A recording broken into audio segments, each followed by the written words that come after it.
to stay out is a good idea and the safe thing to do. No, absolutely, Kristen. And you know that we are really working our sources at this point. We are listening to the scanners of law enforcement on the scene. We're really trying to pull information from as many sources as possible.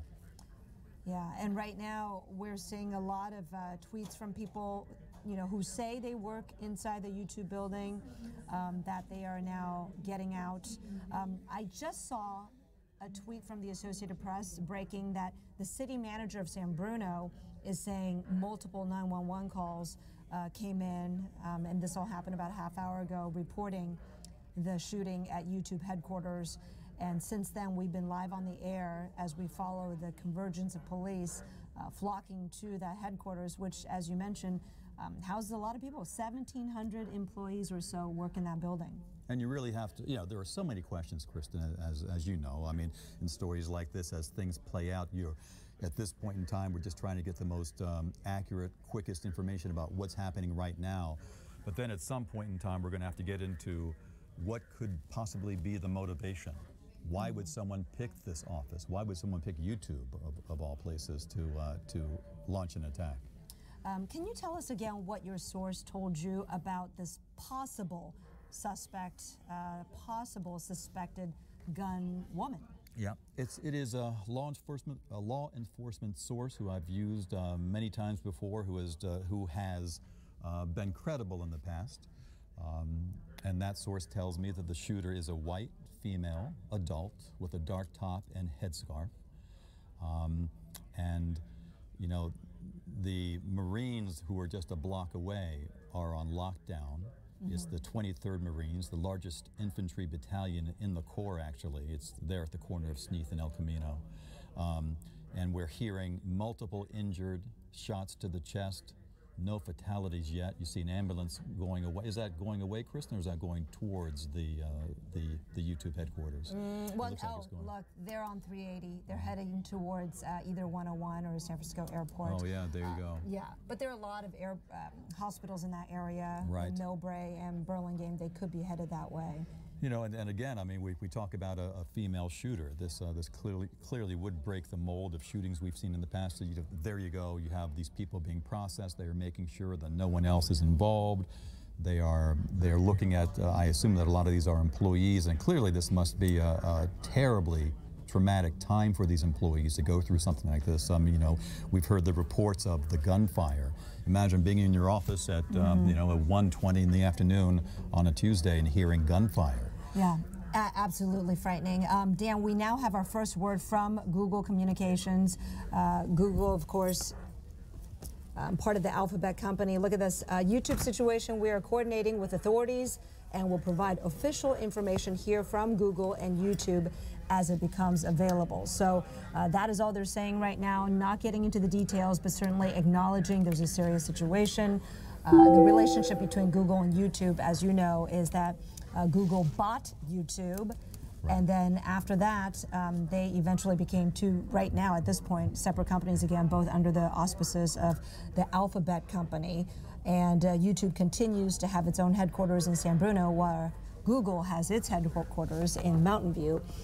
But you can see Google Communications is taking care of the communicating at the moment in the wake of the situation with the active shooter this morning in San Bruno, or I should say this afternoon, as we are now at 1:38 in the afternoon. And police do confirm, San Bruno police have confirmed that there is an active shooter investigation situation there in San Bruno at the YouTube campus. And our own I-Team's Dan Noyes, his sources have told him that they believe they have a suspect, a gun woman, not a gun man, but a white adult female.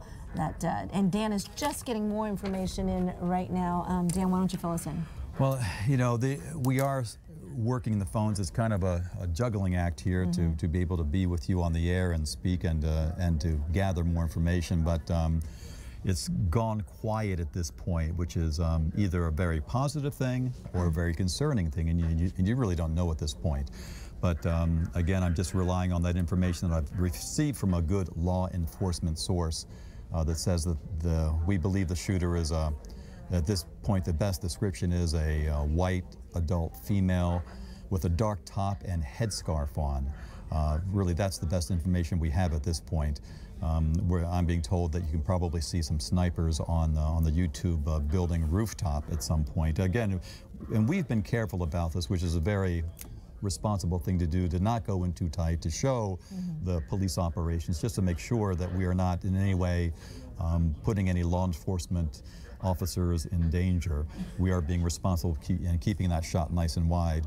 But again, I mean, I know that other buildings in the area are on lockdown, and hopefully we can receive word at some point soon that this suspect has been apprehended, that things are safe, and that people can return to their normal workday. This may be entirely unrelated, but it's interesting. Some folks pointing out that a few weeks ago, YouTube actually announced a ban on videos promoting gun sales. And now there's an active shooter situation unfolding in their building. The timing of it is just interesting. And we're also seeing a lot of reports of people who say they work at YouTube and letting their family members know that they are safe. Some people are saying we are outside now, we are, now safe. And many of them are saying that they're not really ready to talk right now because of how shaken they are. Now, ABC 7 News anchor Dion Lim is at the scene, and she joins us now with what's the latest happening out there. Dion? Yeah, hey there, Kristen. To be quite honest with you, we rolled up to the scene maybe 5-6 minutes ago, and this is what I can show you. We are at the entrance right now to the YouTube headquarters, where you can see there is an officer from Daly City who is directing traffic. As you can see, this street right here into the main campus is closed off, not only to employees, but anyone to the surrounding buildings and businesses, because right next door is the Walmart campus. So this is quite a large complex of different businesses here in San Bruno.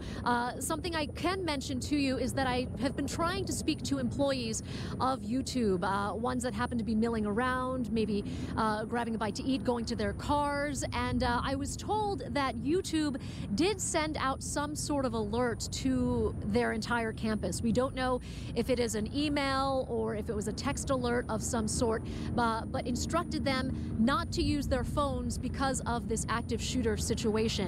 We have been seeing on Twitter pictures from the air. There are multiple choppers up in the air right now of people from YouTube with their hands up outside of the building. But once again, we just arrived on the scene and it is extremely active. On our way here up 101 and 380, I can tell you there were dozens upon dozens of police response vehicles with their sirens blaring, driving at high speeds. As you can see right now, there is one just speeding up the road, up trying to get to the campus, where I can see from this vantage point multiple lights flashing. I am told that a public information officer is set to speak to the media in a staging area where we are standing right now in just a few minutes. So I will try and get that to you live as soon as it happens. But once again, details are pretty sparse from the ground.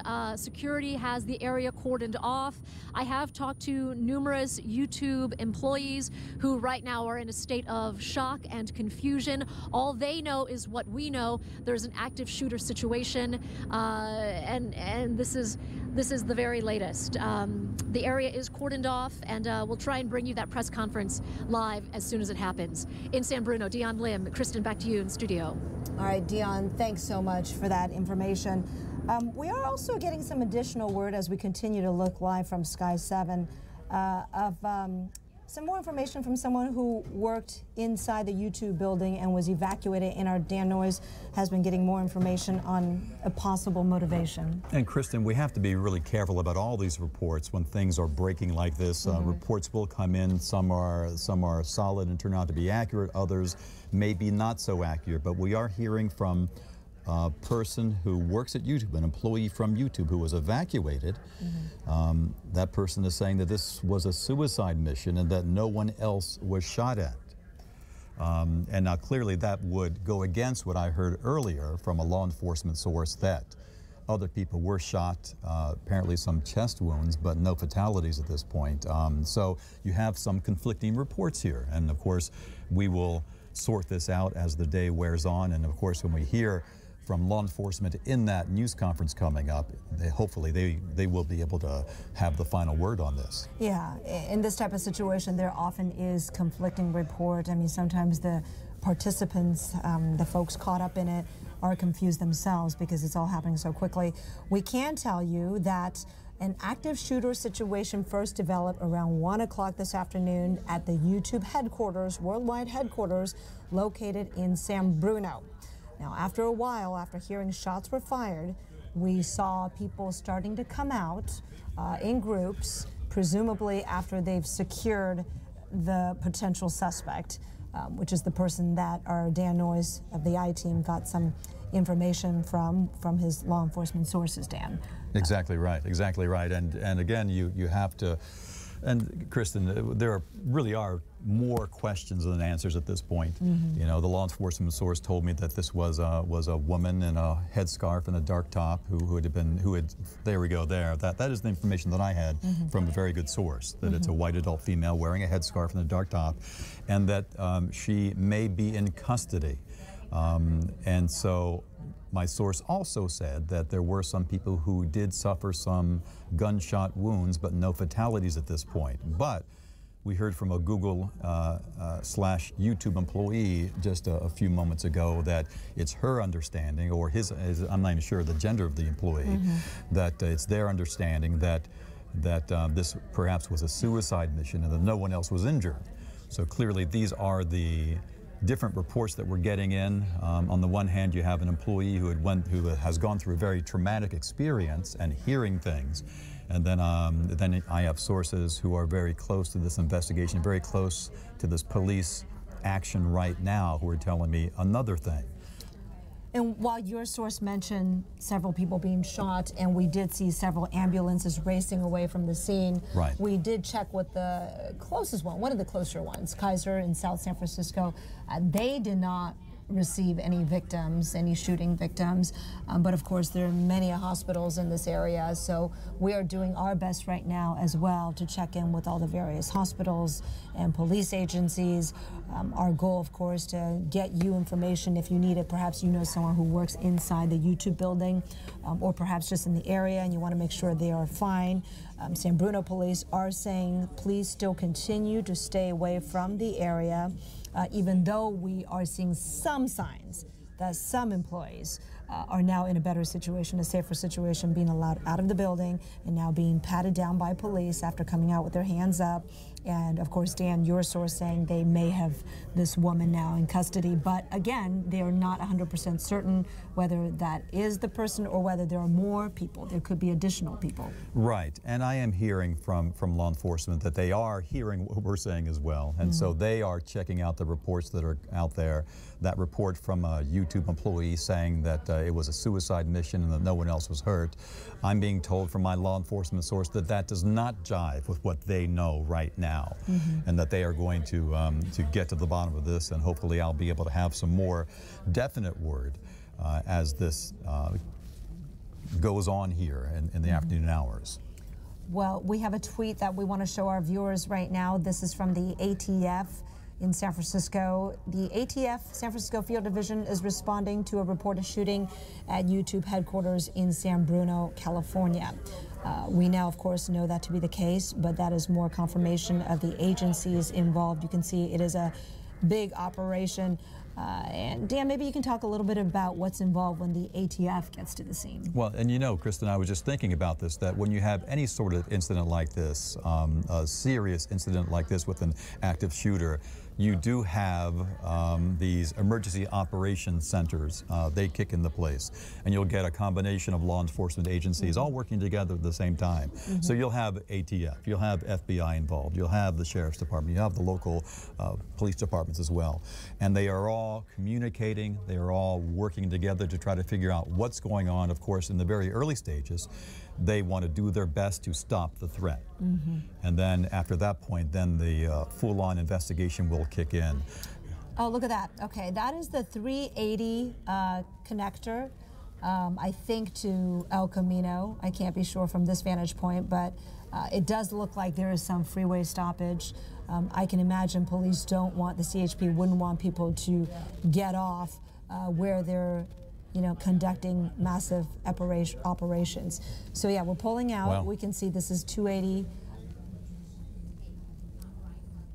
Well, isn't that southbound 280 to Sneath Avenue on the right, and so that would be northbound on the left? Northbound is on the left, exactly. Right. And then you can see that 280 going north then. So it's a northbound that's being blocked off, right? Yeah. And you have to wonder exactly why that is, Kristen. I mean, is that, as you say, to keep people from taking that exit? But they aren't just blocking the exit, they're blocking the entire highway. Yeah. So you have to wonder whether there is any opportunity or any potential danger along that ridge line there. I mean, are they thinking that someone else might be out there? Yeah. Are they looking for someone else in that area? Yeah, I mean, the 280 exit that they're blocking off is the San Bruno Avenue one, and it does lead right to the YouTube headquarters. It's a block or two when you get off that exit that you're at YouTube. So I imagine it's also really odd, though, that just above here on our shot from Sky 7 Live here, that you see the street traffic, the surface traffic there is still being allowed very close to this location. So they are blocking off the highway. A bit of a ways away, but just right next to this, they're allowing the street traffic. It is possible that the street traffic we're seeing could be emergency or official vehicles, and maybe it's hard to discern from our vantage point. Right. That is possible. Yeah. But regardless, they do want the general public to continue to stay away from that area. And at this point, early in the afternoon, it isn't that busy yet, but I can tell you that stretch of 280 gets pretty busy most evenings by about 4:30, 4 o'clock, 5 o'clock for the commute. So it remains to be seen. Hopefully by then this situation will have been safely resolved and everything will be back open and normal for the evening commute. And just to put a fine point on it, as we pull out here on Sky 7, you can see, which road is that right there just above where you see the cars still moving in what would be a semi-normal way, it looks like. But again, I mean, I'm saying that 280, there it is, that's 380 west that is moving along. You don't see a lot of traffic, it looks like, on 380 east, though, huh? I wonder whether they have blocked off 380 east. You know why? That's because when you go 280 north, you feed onto 380 going east. So since you're blocked and can't do that, you can't get on to 380 east right now. Okay. So like if you're living around the 280 corridor and you're trying to get over to SFO, that's what you would take. You would take 380 and zip on over and catch 101 there. But so this is impacting potentially airport traffic as well. And you see here that the CHP is blocking off the side streets there, not allowing vehicles to get anywhere near this location at this point. I should mention the Tanforan Mall is not too far away from this location either. It is about a half mile from this area. And look at the San Bruno BART station is very close by as well. This is just actually, even though San Bruno people think of as a fairly small, sleepier town, there is a lot going on in terms of business, commercial activity. A lot of people actually go hiking there too, the San Bruno Mountains. Beautiful area. And Kristen, if people are just tuning in, we really should kind of recap what's happening right now. As you can see, this is a live picture from Sky 7 over the YouTube campus in San Bruno. As you can see there, police are reporting an active shooter at the YouTube campus. We have received varying reports, one from a YouTube employee who says that it's their understanding that it is basically a person on a suicide mission and who did not injure anyone else. But my law enforcement sources are telling me that the shooter was an adult woman in a headscarf and a dark top, and that several people may have been injured by gunfire. So we are getting also word now from San Francisco General that they've received a few patients. Oh, they have? Coming from San Bruno, from presumably the YouTube campus shooting. And so there we can now discount that report from the employee, and this is not in any way to fault that employee. Clearly this is a very tense time, very emotional time for the employees who are in that building now. But that employee had told us that they thought it was only a suicide mission and that no one else got injured.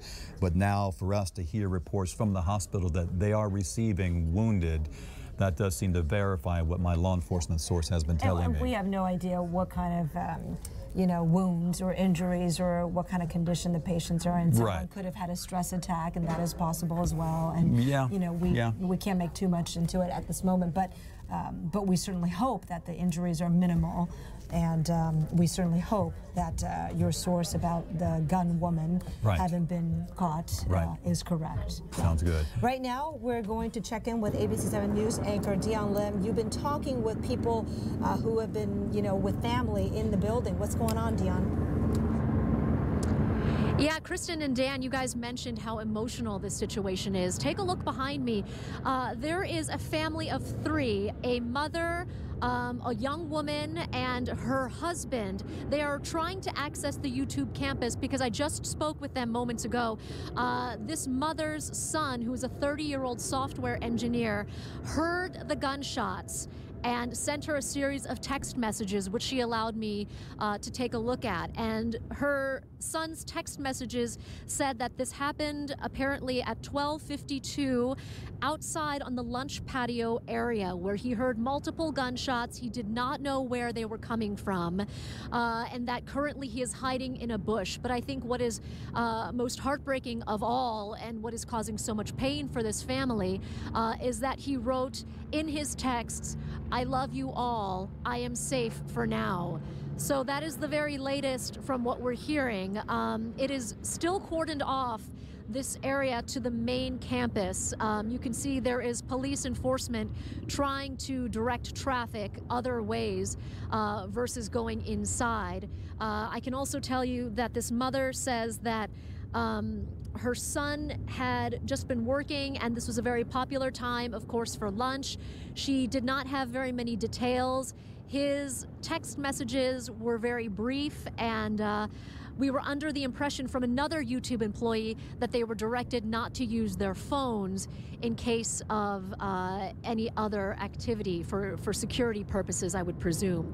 So once again, just spoke with a family who pretty stressed out, pretty grief-stricken. They don't know very many details, but have been texting with their son, who says he heard multiple gunshots. He is 30 years old and a software engineer.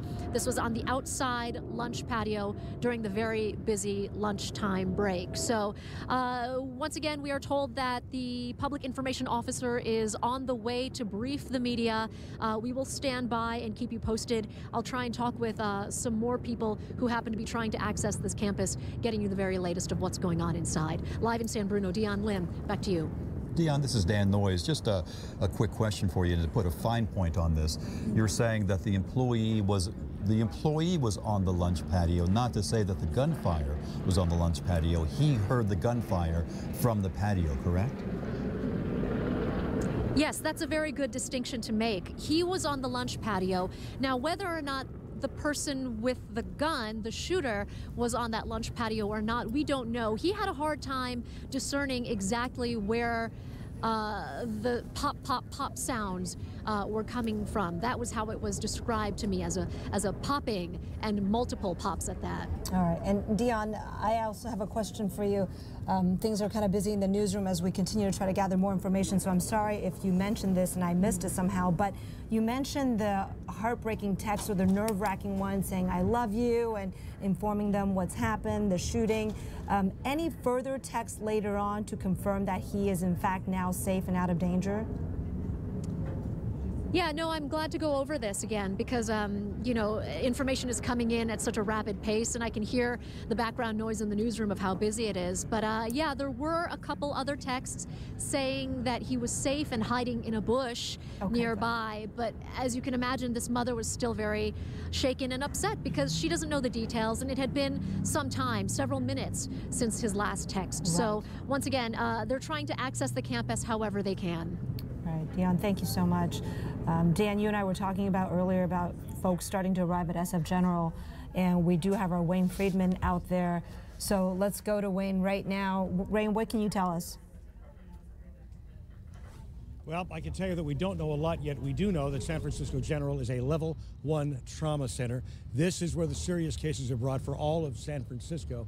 And so far today, we are told that at least 2 ambulances with victims have gone in here. We know that based on Brian Carmody, who's over here. Brian is what you call a television news stringer.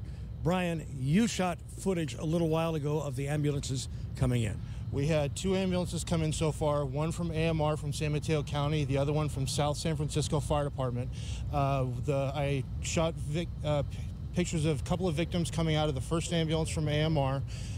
The hospital is advising us that we had to leave the hospital because the hospital is now on lockdown.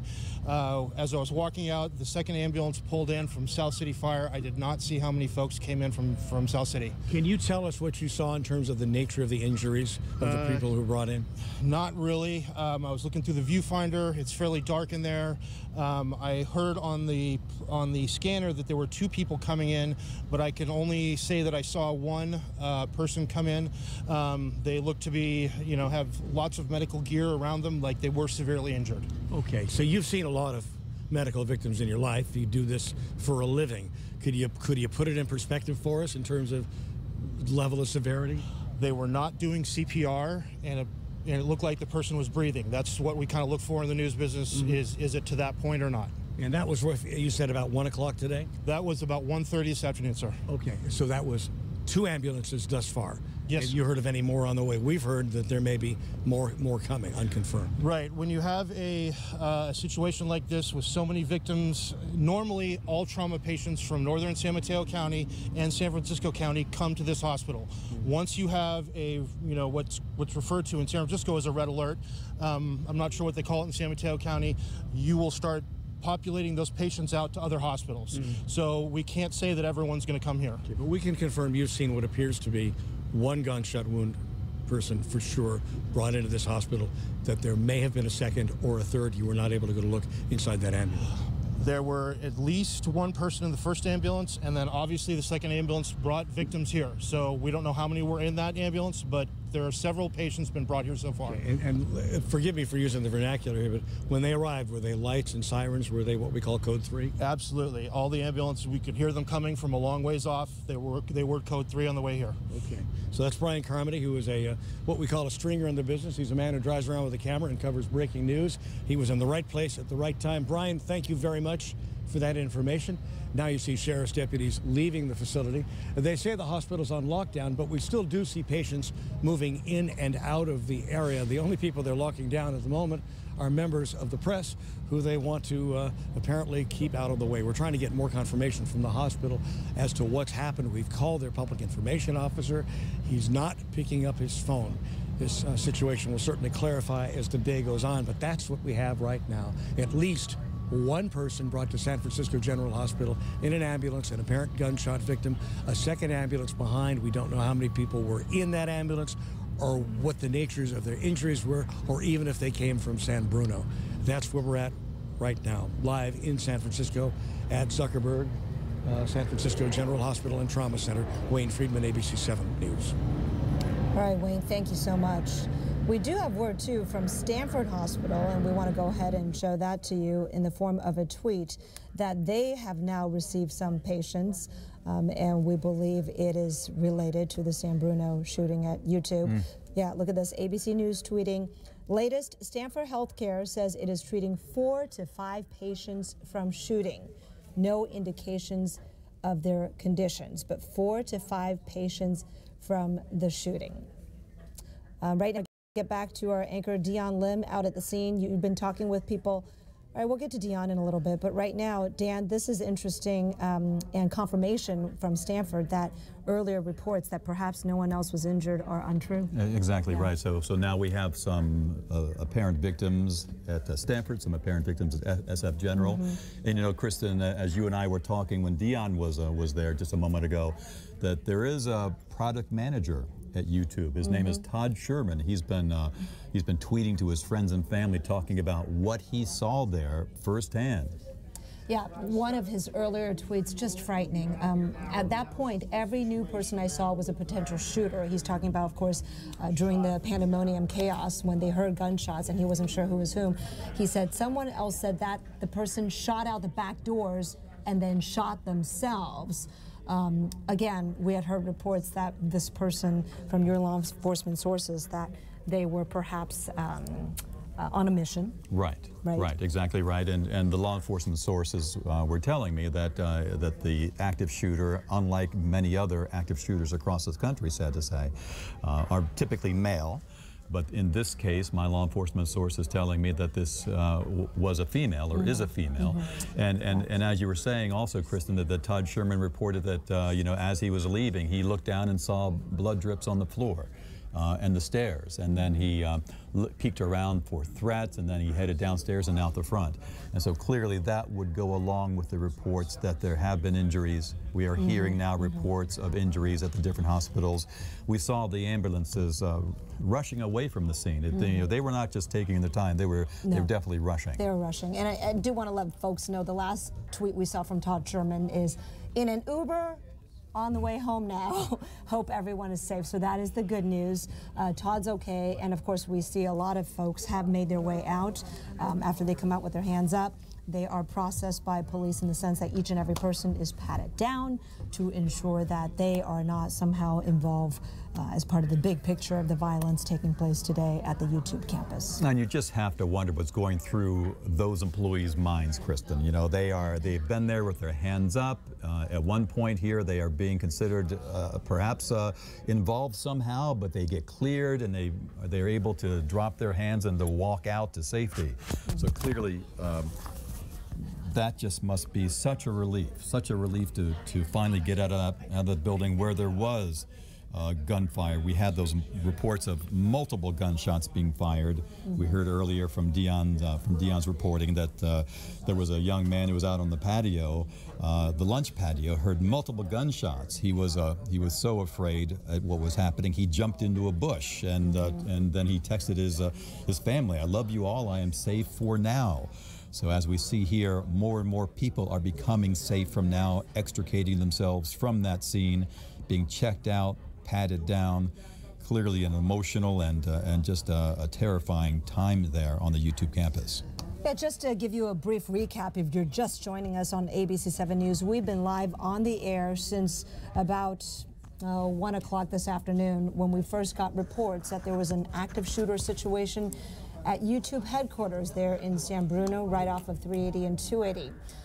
Multiple people taken to hospitals. We know at least Stanford and SF General, although we don't know how many people have been injured or wounded, or hopefully not fatalities. No word, no confirmation, but we know some people have been taken to area hospitals.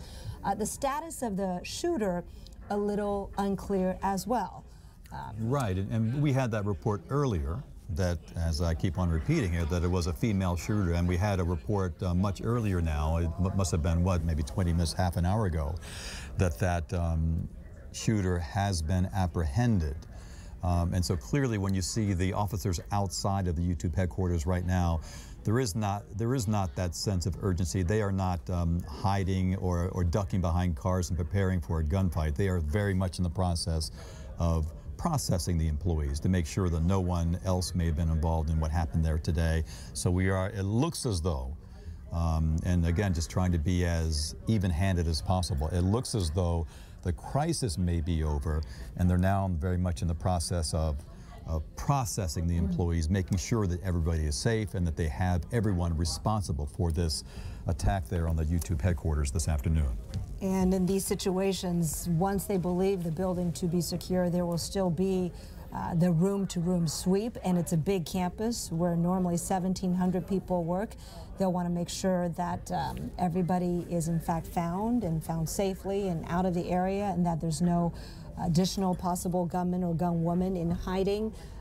And so that is the process that we're going through right now as you see another person coming out of that building. Dan, it's important as we look at some more video to mention that on YouTube, or I should say on Twitter, there are many different pictures being posted by various sources claiming that this is the middle-aged or the adult white female shooter gunman that police either have or are looking for.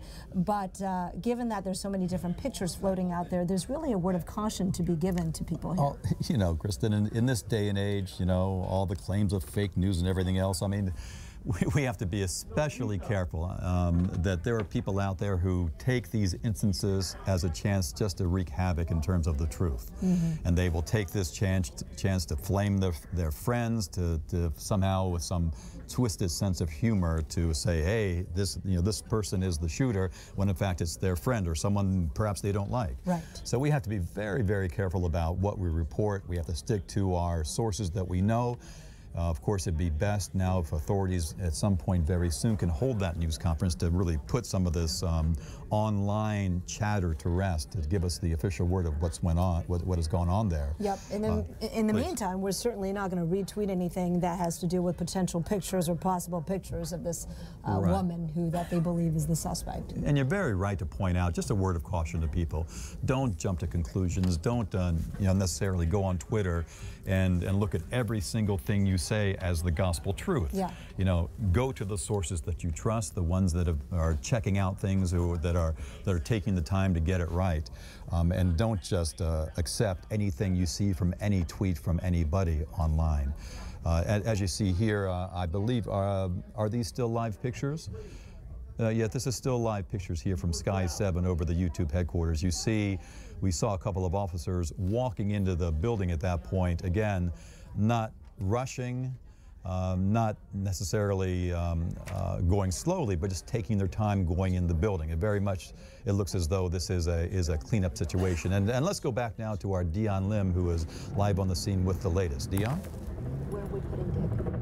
Yeah, hey there, Dan. I actually am joined right now by Zach Voorhees, a senior software engineer at YouTube, who actually witnessed what seems to be part of this shooting incident. Tell me exactly what happened. Yeah, that's right.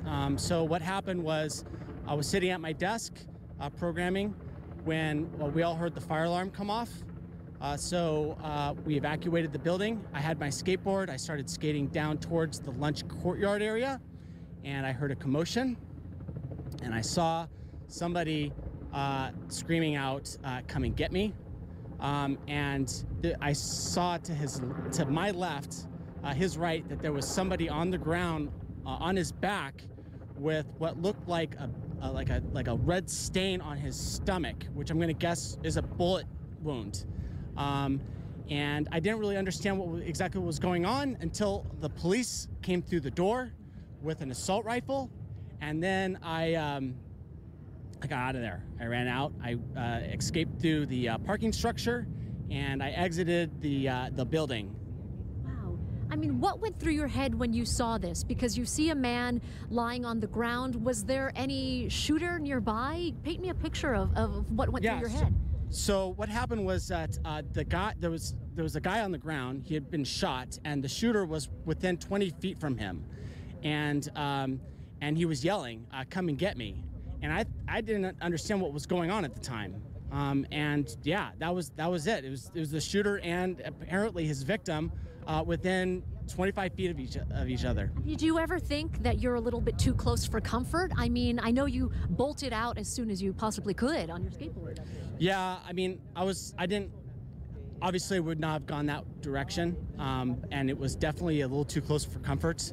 And as soon as the police were there, I was like, I do not want to get in the middle of this shooting match. So I escaped.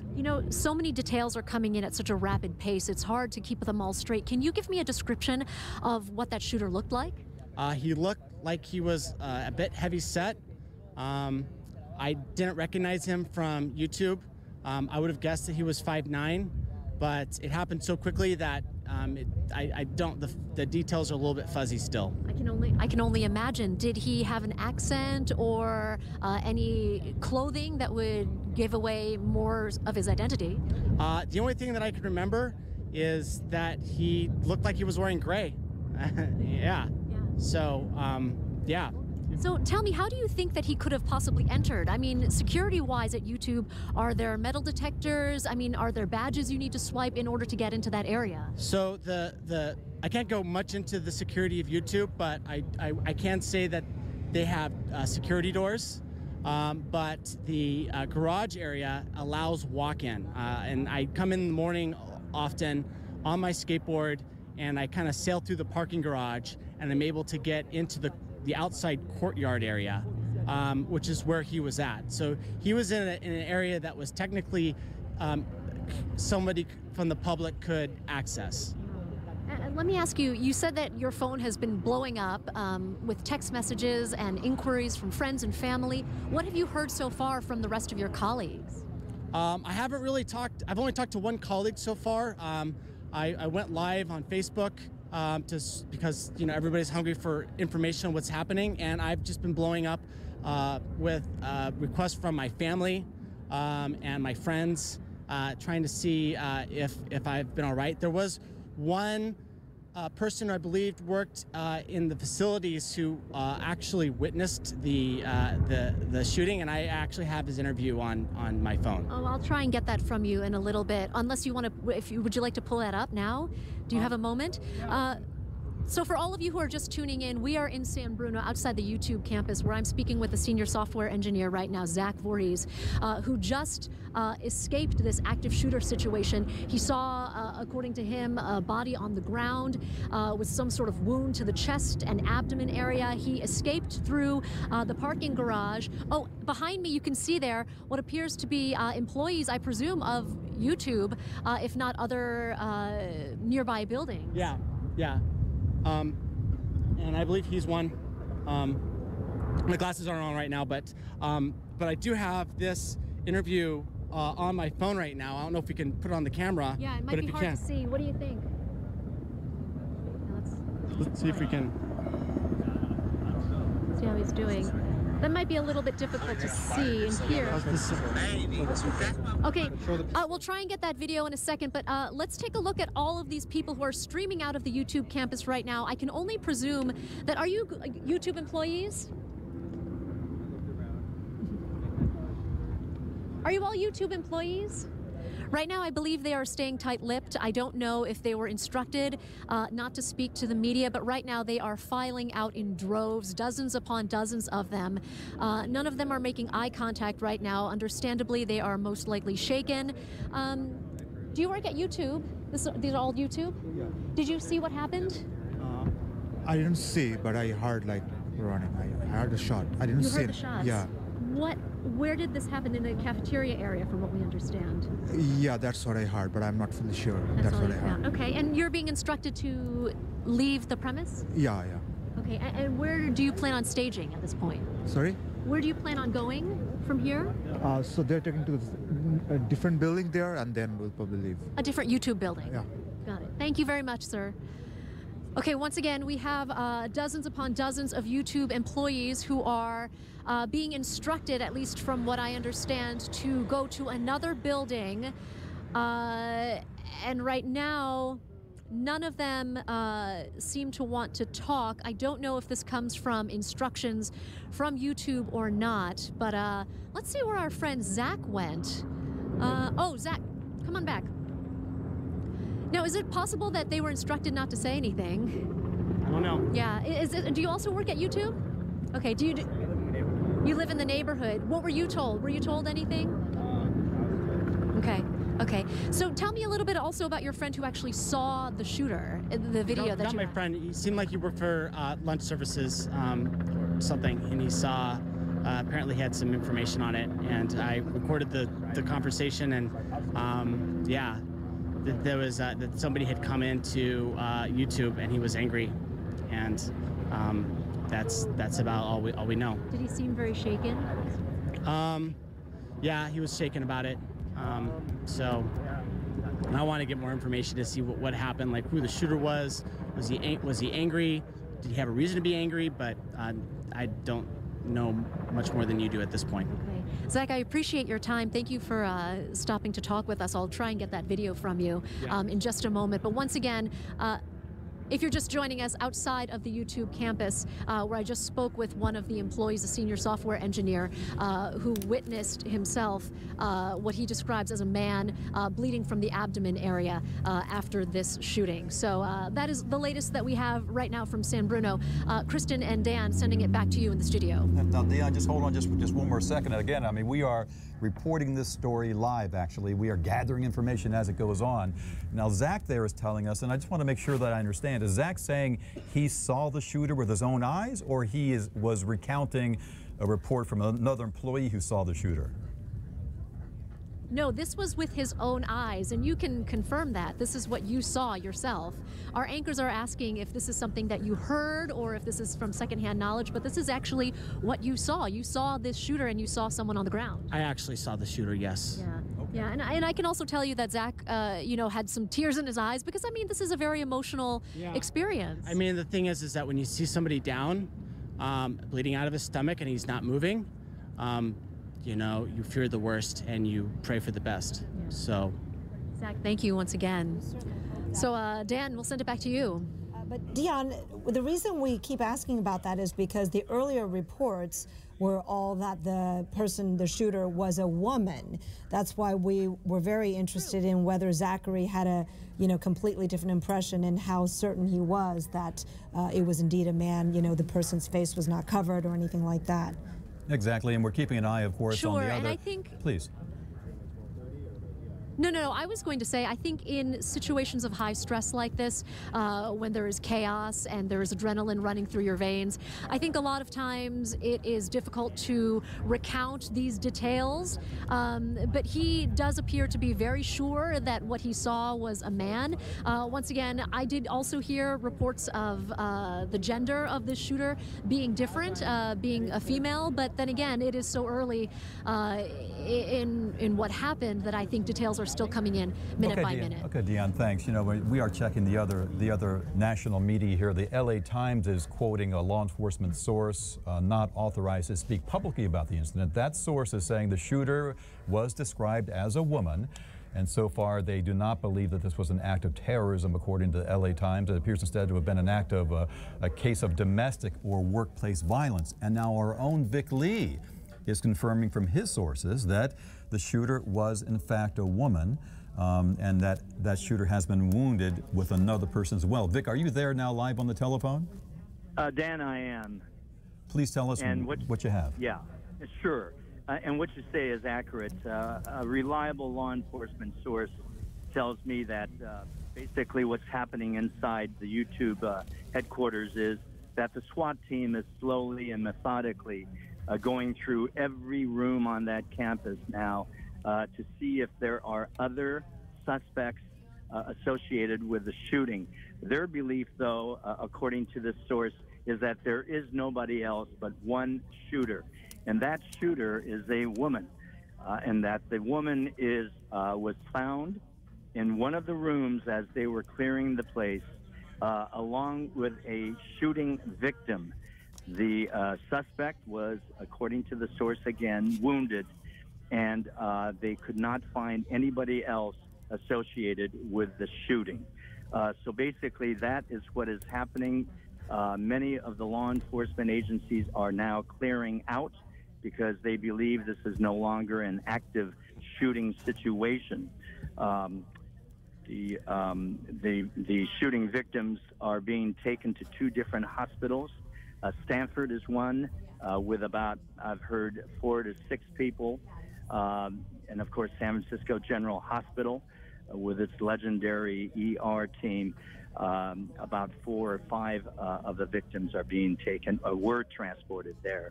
And that's the very latest regarding this incident that we've heard from this reliable source. Now, your source seems to corroborate what Dan was just referring to from the LA Times own reporting in their sources, that the shooter was a woman and it could have been a domestic situation, perhaps. Vic, you mentioned a victim found along with the woman. Was that person a man or a woman, perhaps, or could police shed some light on the relationship to affirm or not affirm whether it could have been a domestic situation? Yeah, Kristen, my source did not know, or at least did not tell me, that the person that they found who was wounded in the same room as the possible shooter, that there was any relationship between the two of them, or if it was a domestic situation. So all my source said was there were 2 people found in a room.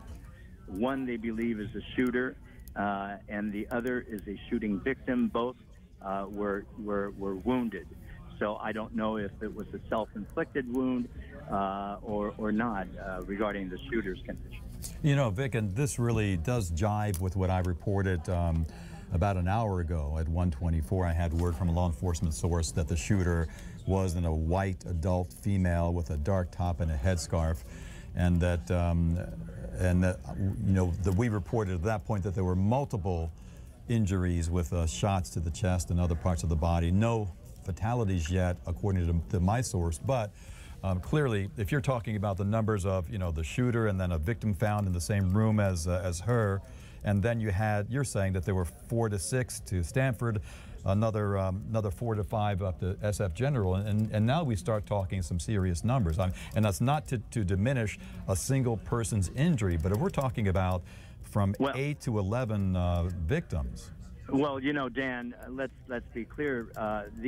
Those who were wounded might not be. Their wounds may not have been caused by a round. Right. In other words, they could have been wounded tripping over something in their attempt to escape. So I don't know, and my source did not elaborate exactly what their wounds were. Just that about a half a dozen, perhaps at the most, went to Stanford 4. That he knew of, possibly more went to San Francisco General. Right, and we were talking amongst ourselves that it could have been stress or a number of things related to the incident playing out that may not be related to actual gun shooting. However, the person who was found in the room with the gun woman, the shooter, were they both wounded, and how seriously? Do you have any information that would give us a sense of where that's headed with their injuries? Well, Kristen, only that both has suffered wounds, gunshot wounds. That's all my source said. Okay. No word of fatalities then, cleared right? out. Yeah.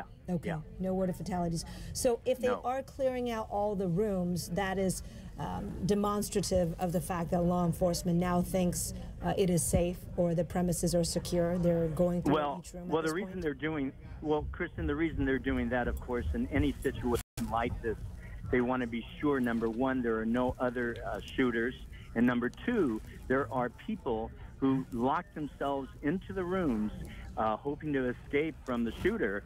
And so those are the people who are calling 911 on their cells saying, we're in this room, we've locked the room, blah, blah, blah, please come and take us, please come and help us. And so, in that spirit, that's what ultimately happens during these situations where the SWAT team or any law enforcement agency goes very methodically, as I said, to each room, rescuing people who are employees, and also at the same time looking to see through their intel whether or not there are other shooters. And again, my source said they believe there are no other shooters. All right, great information all the way around, Vic. Vic, thanks very much. That is our Vic Lee with decades of experience reporting in the Bay Area with some incredible law enforcement sources. His sources telling him, basically confirming what I had about an hour ago, that the shooter was a woman, in fact. Vic adding a lot of detail and context we didn't have before, saying that the woman was found in a room during the police sweep of the campus, that the shooter was found injured in the room along with another person who had also been shot. And then we also discussed the number of victims that have been brought to other hospitals in the area, both at Stanford and at SF General. And Vic makes a good point, and Kristen makes the same point, that we aren't sure that all of those victims, anywhere from 8 to 11 people taken from the scene, did suffer gunshot wounds. We assume that at least some of them did, but there very well could be other sorts of injuries, as Kristen said, the stress, someone tripping and falling as they run out of the place, all sorts of different sorts of injuries. And Kristen, behind the scenes here, we have a full staff of people working the phones, working the radios, listening to the radio broadcast from law enforcement, trying to put it all together. And we have a news conference coming up here soon. Yes, in fact, you're looking at the microphones that have been set up. So just as soon as the San Bruno Police Chief holds the news conference, we will, of course, continue to carry that live for you. It is set to begin in a couple of minutes, but with these situations, it's always fluid. So we'll keep an eye on that podium. In the meantime, we like to bring in ABC 7 News engineer Dick Epstein, who lives in that area, is very familiar with both the area and the way police go about the investigation in these types of situations, having covered it as a photographer as well. Hey, Dick. Is Dick there? Ah, unfortunately, it looks like we have lost Dick's line there. We will try to get him back here shortly. All right. Well, we try to re-establish our connection with our engineer, Dick Epting, who's got a lot of insight from years of covering this type of news story, but also from living in that area. We can tell you where this is transpiring, the YouTube headquarters in San Bruno. It's an area with a hospital, with Walmart, very busy area, and our Dick Epting can fill us in on more, being from there. Hey, Dick. Okay, again, in a situation like this, live television, live coverage, things are here, then they go away. It appears as though that Dick Epting's line has now gone dead once again. But we do want to just point out, if people are just tuning in, what we're doing here, what is happening here. This is a live picture of Sky 7 of the YouTube campus, and where we have reports of a shooter on the campus. This happened just before 1 o'clock. The earliest tweets we saw was from 12:52. People hearing multiple gunshots on the campus. We have reports of a police finding a female shooter injured in one of the rooms there at the YouTube headquarters in San Mateo, and that one of her victims there on the floor, on the ground with her as well. We have people being taken to area hospitals, anywhere from 4 to 6 to Stanford, another 4 to 5 up to SF General. We are working the phones, checking on their conditions, and to figure out exactly what went on down there. Of course, Kristen, as we said, there are reports that this was a domestic situation. Yeah, we'll hopefully get more on that during the news conference at 2:30. In the meantime, some of the YouTube employees who evacuated went to a nearby favorite breakfast brunch place called Hashes and Brews in San Bruno. And joining us by phone now is the owner. Actually, you're looking at him right now. Standard for multiple casualty is actually incidents just like getting this, underway. Yes. Outside the hospital, so let's listen in at SF General. What you guys received and who they were? So we've received 3 patients so far, 2 females and 1 male. We have 1 person in critical condition, 1 in serious condition, and 1 in fair condition. Critical is the male, correct? Correct. 1 woman is in serious, 1 woman is in fair? That's correct. Their ages 32, 27, and what? And 36. 36 was critical? 36 is critical, that's the male.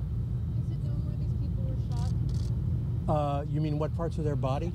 Yes, but I can't share that at this moment. When you say you're expecting more people, are you expecting more people in critical condition or serious condition, or do we know? Honestly, I don't know. I don't know the conditions of the people we expect. At 3:30 this afternoon, we're going to convene again. I'll bring a trauma surgeon from our trauma practice here to explain in greater depth what the injuries are and what the conditions of the patients are. Okay. Do you mind just stating your name? That's again, right. please? Brent Andrew. Brent, I just got here. Can you no worries. recap? Sure. First, we've received 3 patients, 2 females and a male. The females are one is in serious condition, one's in fair condition. The male is in critical condition. Okay. That's all you have. Their ages one more time? Females are 32 and 27. The male One is serious 32? Yes. And 1 fair 27? 27, yes. And the critical male critical 36. 36. Brent, I'm going to take a picture of your page because I don't have a notebook. We're live, right? You say 3:30, a surgeon is coming up? Yes. Can I get a picture? They're So, talking Brent, about You say at 3:30 you'll have more coming in? Yes. Okay, and you have, once again, 3, 1 fair, 1 serious, 1 critical. That's correct. And 2 women and 1 man. That's correct. All right, and what else can you tell us about the circumstances? You know, I don't know anything about the circumstances. I mean, we're not managing the incident itself. We're not managing the site. We're just taking patients who were routed to us because we're the trauma center nearest. Would you be getting the most serious of the patients? You know, it's hard to say. And I think part of that depends on traffic. It depends on lots of things. So the other trauma center nearby is at Stanford. And I know they've received patients also. Do you know how many? I don't. Okay. Do you know how many total victims there are? I do not. Have any of these patients talked about what happened? Not to me. Not to you. So 3:30 we get more information. Correct. And until then, Right. Tell me your last name again. thank you, sir. Andrew. Okay, so that was Brent Andrew, who's the spokesman for the Hospital here at San Francisco General. He just came out a few moments ago. He didn't have a lot of information for us, but he had enough to tell us that they had 3 people here. So that we had the one confirmed that we knew about. Now there are 2 more, 2 women, 1 man in fair, serious, and critical condition. He tells us that we'll know more at 3:30 when he comes out and gives us more information, perhaps the status of the patients. He'll have a surgeon here to talk to us as well, and maybe we'll know more about what happened by then. As the hospital has to respect the laws, they have to respect the privacy of these patients, so they have to be very careful about what they say.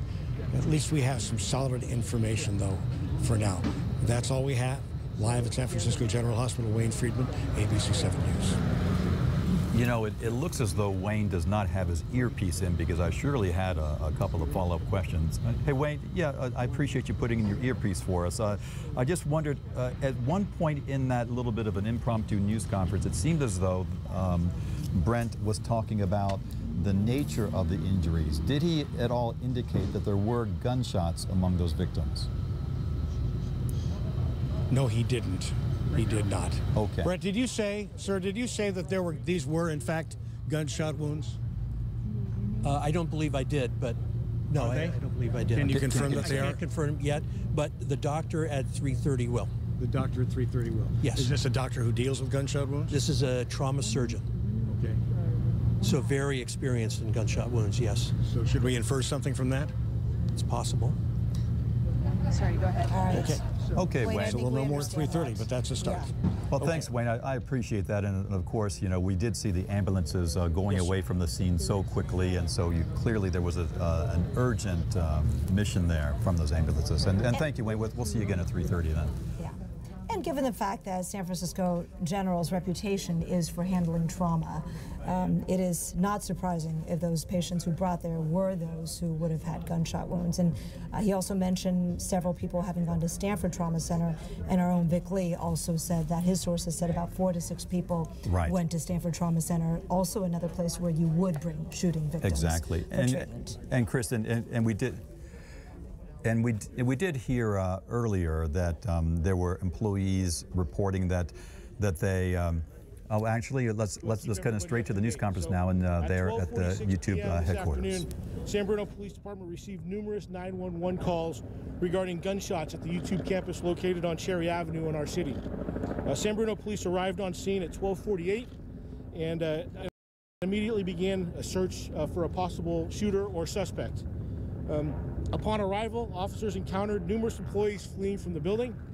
It was very chaotic, as you can imagine. We did encounter 1 victim with an apparent gunshot wound towards the front of the business as we arrived. Several minutes later, while conducting a search of the premises, officers located a second individual with a gunshot wound that appears to may have been self-inflicted. We are still working on confirming that. 2 additional victims were located several minutes later at an adjacent business. The extent of all of the injuries of our victims are unknown right now. They were all transported for emergency medical care, but they are all unknown. So if I missed that, we have 4 victims who have all been transported for gunshot-related injuries, and we have 1 subject who's deceased inside the building with a self-inflicted wound that at this time we believe to be the shooter, but we're still following up on that. Multiple law enforcement agencies have responded to assist. We're very grateful for everyone's help and assistance. We could not have responded and accomplished this without everybody's help. This is an active event and an active investigation, and numerous law enforcement personnel from numerous different local agencies are still conducting a search of the business just to make sure that that it is clear. We conducted a quick, immediate search of the premises when the first officers arrived as pursuant to our active shooter protocol, and after that search was concluded, now we're going through with a methodical, slow search just to make sure that we cover all the bases. That's all I have for you at this time. We hope to have something a little later. I cannot give you, I cannot give you the time of the next press update, but we'll put that out as soon as we have that information. I'm sorry?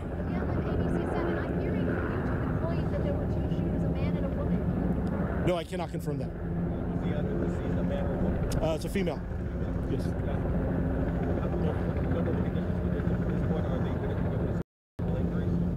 don't have any information regarding that. Are you looking for another shooter? We are clearing the building and searching the building in a slow, methodical manner like we would do anyway. So we haven't eliminated that possibility, but we have no information to suggest that there's somebody else in there that we're looking for. Where are the employees now? We saw them walking down the street.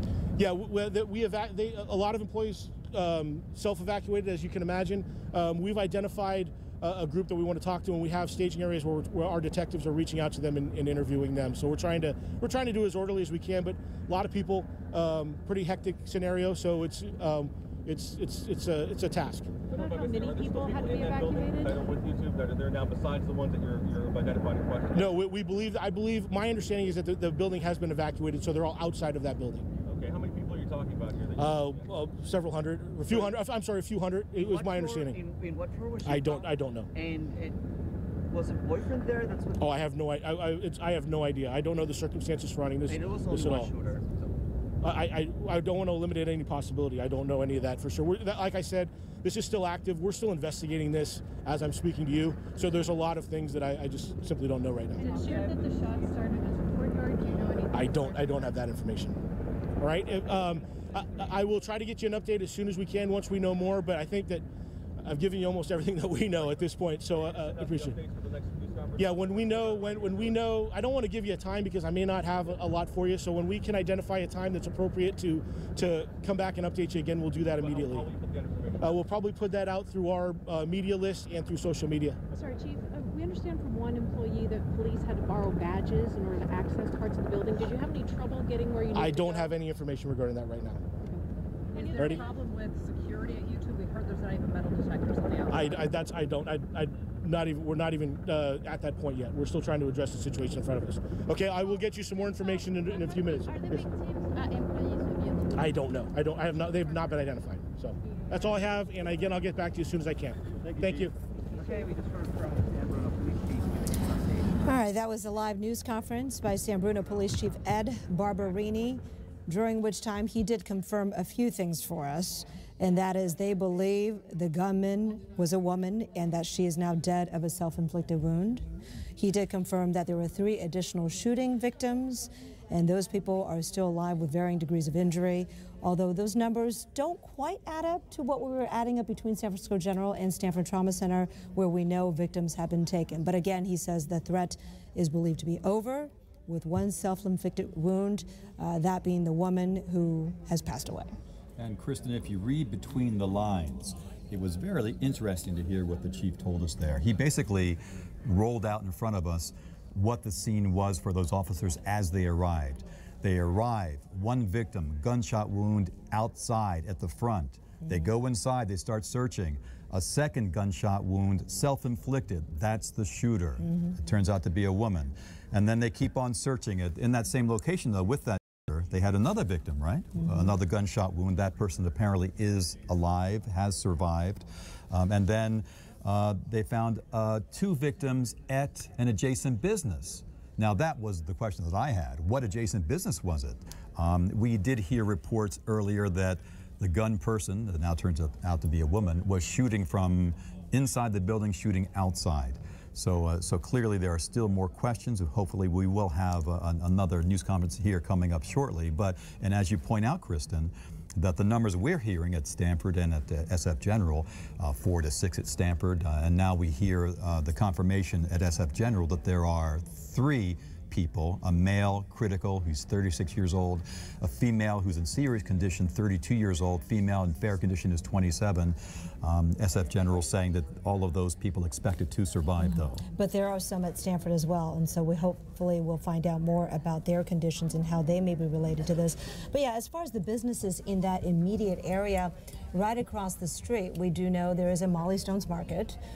There is a Nueve Mexican bakery, Hashes and Brews, which is a very popular brunch place there in San Bruno. Everybody knows about it. There's a sushi place and a Walmart office as well. So hopefully we'll get some of those details when police are able to hold their news conference with regard to where the other 2 victims who were injured may have been at the other Right. business. But important to point out to our viewers that right now the YouTube headquarters area, that remains evacuated. And also the police continue to do their methodical search now, which could take hours. They're going through the building room by room, both to ensure there are no additional victims and also that there are no additional threats. Again, they believe that threat is gone, but you do want to be thorough in a situation like this. Even if you don't believe there's another person involved, it is possible whoever was involved left an additional item that could be of threat to the public as well. Now, Kristen, throughout this day, we have kept our chopper away, not really showing the scene, to make sure that we didn't give the shooter any bit of information about the police presence and the police operations. We can now show you this recorded image of employees coming out of the YouTube headquarters, their hands in the air. Clearly, that is such a tense situation when the police don't know who is who.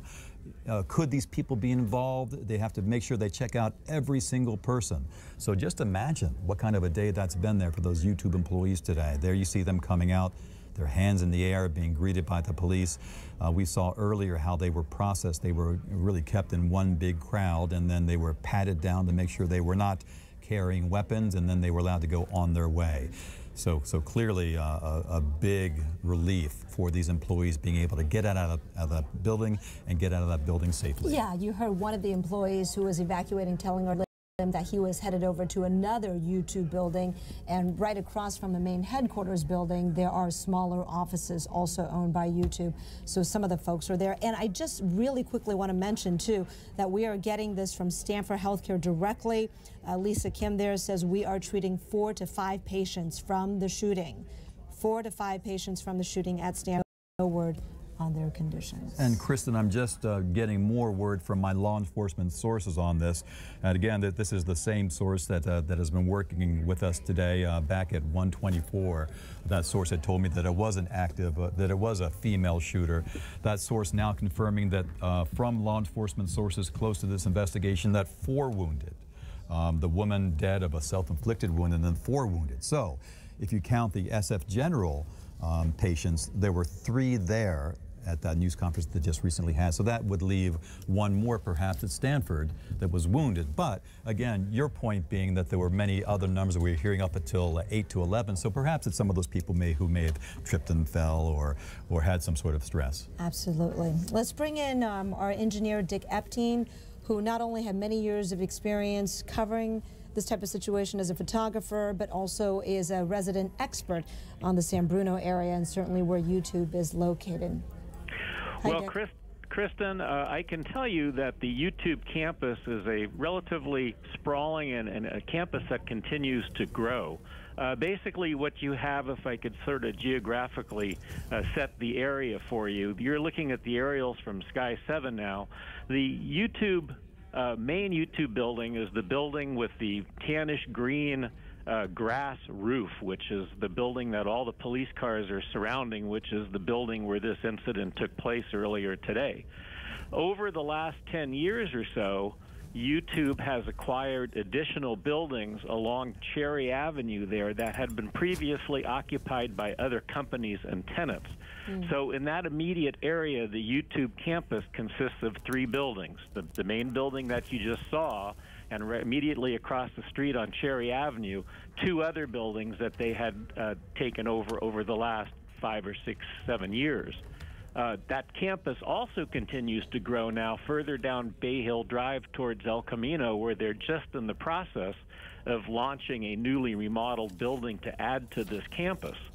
So on the south side of the YouTube building on Cherry Avenue is the Bay Hill Shopping Center that you were talking about earlier, that houses a multitude of different little restaurants, Hashes and Brews, a burger joint, CVS, a Mexican restaurant. At the time of day that this took place, there would have been a lot of pedestrian traffic in this block or 2 area, people going to and from the different buildings on the YouTube campus, crossing Cherry Avenue, and also people going to the shopping center there for lunch and do whatever other shopping they want to do. Now, further north on Cherry Avenue, you hit the Highway 380 overpass, obviously, which was closed earlier this afternoon during the height of this incident. And just north of the 380 freeway overpass is Commodore Park, which could be potentially a very busy playground for children and families. And then just north of that is a very large apartment complex. So this is kind of a mixed-use area.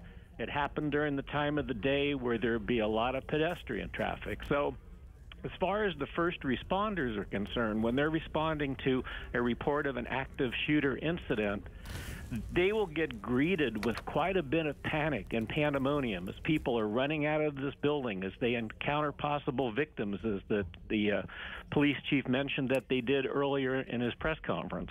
So they have to make a very quick evaluation as to what is going on with this situation. Their priority, obviously, is to evacuate the building. It's to locate the active shooter if this is still something that's taking place, to determine whether or not hostages have been taken, and to act appropriately. Now, San Bruno Police Department is a relatively small department. You know, they probably had somewhere in the neighborhood of 5 to 9 or 10 officers on duty when this took place. So they relied very heavily on mutual aid from the surrounding cities, South City, Millbrae, Burlingame, the San Mateo County Sheriff's Office, which had a heavy response.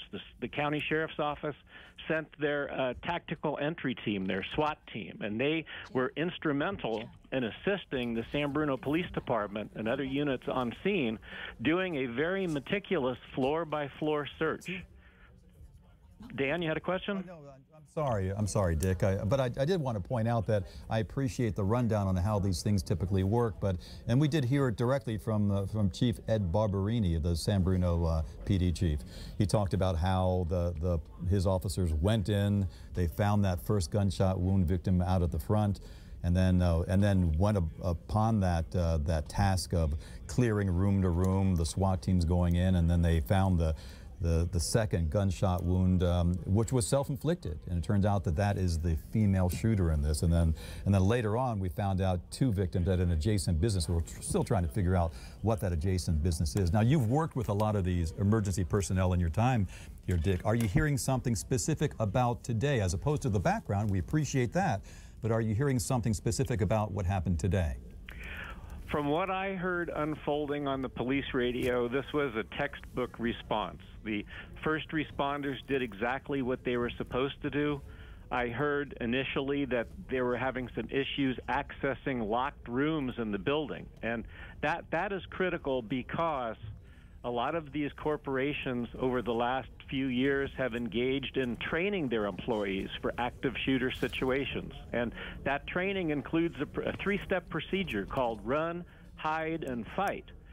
You first run to leave the building, get your coworkers out. If you can't escape the building safely, you hide. And of course, the last resort is if an active shooter is approaching you and you have no alternative, then obviously you fight and try to subdue that person as best you can. But there are a lot of people that hide. Hide is the biggest problem. So when the responders got into the building this afternoon, they had some issues accessing some of the locked doors. So they had to make contact with YouTube and Google security personnel to get card keys that allowed them to get into all the rooms, because with these card keys there are different levels of access. Some people can't get into all the rooms. They needed keys to get them into all the locked rooms. There was also an additional complication where some of the rooms had combination punch locks on them. So they once again had to reach out to YouTube and Google security to get somebody that could give them the combinations to get into these rooms, which is critical because in order for them to secure a floor and declare that that floor is clear, or code 4 in police vernacular, they have to make sure that every room has been searched. So they have to make entry into every room before they move on. I want to cut in that we want to make sure that we are giving our viewers the very latest, most accurate information we can. We just got word from Stanford that they have no victims from this incident at Stanford. So it looks as though all of the patients, all the people who were injured in this incident at the YouTube headquarters have gone to SF General. Yeah, so there was a little confusion at Stanford itself over this, but now they're clarifying there are no victims from the YouTube shooting. We also got some new communication from Google, and that came in the form of a tweet, so we want to share it with you from Google Communications. It says, we advised all other employees in the Bay Area and people with meetings scheduled to stay away from the area, and that there's no need to take any action. We have provided employees a helpline. So that is from Google Communications, and here's another one. Right, we have several of these, or we have a couple of these here. Now, Google also said we have advised those who are currently at the SBO office to continue to shelter in place until further notice. Now, the sheltering in place, Kristen, is not necessary any longer because we're told by the police chief there that they have evacuated the building. They are going now room to room, and so perhaps it does happen sometimes. People are so freaked out by this. They're so afraid that they hide and they stay hidden for some time after the incident has cleared. And SBO, of course, meaning San Bruno. All right, here's another one from Google Communications. We continue to actively coordinate with local authorities and hospitals. Our security team has been working closely with authorities to evacuate the buildings and ensure the safety of employees in the area. So once again, buildings evacuated, but methodical search by police of each room still continuing at this moment to ensure, as Dan mentioned, you might sometimes find people who are so well hidden, you know, who may be there hours later, that you want to make sure that they know it's safe to now come out now and get some water and much needed supplies. Exactly. And so here we have now we have been, as we said earlier, that we've kept Sky 7 away from the scene to make sure that we were not in any way affecting the law enforcement response to this. But now this is video from earlier. I want to make sure that we thank Dick Epting for his perspective on this. He has years and years both volunteering with emergency personnel, working on their radio communications, that sort of thing. He is just a font of information on incidents like this. You can see here, this is the law enforcement response. I mean, clearly it was huge. It was massive. We had San Bruno PD. Clearly, you've got the Sheriff's Department. You have ATF. I'm sure that you have the FBI watching this from a command center, from the Emergency Operations Center that will be launched in events like this, a potential mass casualty event. And there was a loss of life. We did hear reports earlier that it was larger, that the number of people injured was larger, but we are hearing now from SF General that there are 2 females there with injuries, and then 1 male in critical condition. From the San Bruno Police Chief, Ed Barberini, we understand that the 1 death today is the shooter, a woman. We are hearing reports, the LA Times and other sources as well, that this appears to have been a domestic situation, that they were shooting inside the building. We heard that some of the gunshots went from the building outside, and the police chief said that there were 2 victims at an adjacent business, and still that's another piece of the puzzle that has to be put together, Kristen. Yeah, I wanted to see if our producers can get back on the phone the owner of Hashes and Brews, because they're across the street, and some of the victims went directly into their office or their restaurant as they evacuated from YouTube. So if we can get Danny back to give us a sense of what it was like for the folks, that would be great. You know, and just take a look at this, Kristen. You know, we're pulling out here, but just a moment ago you saw that close-up of the patting down. You know, these are YouTube employees who've been there expecting just a normal day. And imagine hearing multiple gunshots at your place of work, having to hide, to duck for cover, and then being able to make it out of the building, and then coming out with your hands up and getting patted down by the authorities before you can go home and go on your way and try to decompress and understand what's happened and really deal with it. Here we go back to that scene where they kept people all together. Some of them have their hands on their head. Maybe that's out of stress. But you can see here the police patting down every single person to make sure that they were not involved in this in any way, that they didn't have any weapons on them, that sort of thing. Clearly just a very tough day for these employees.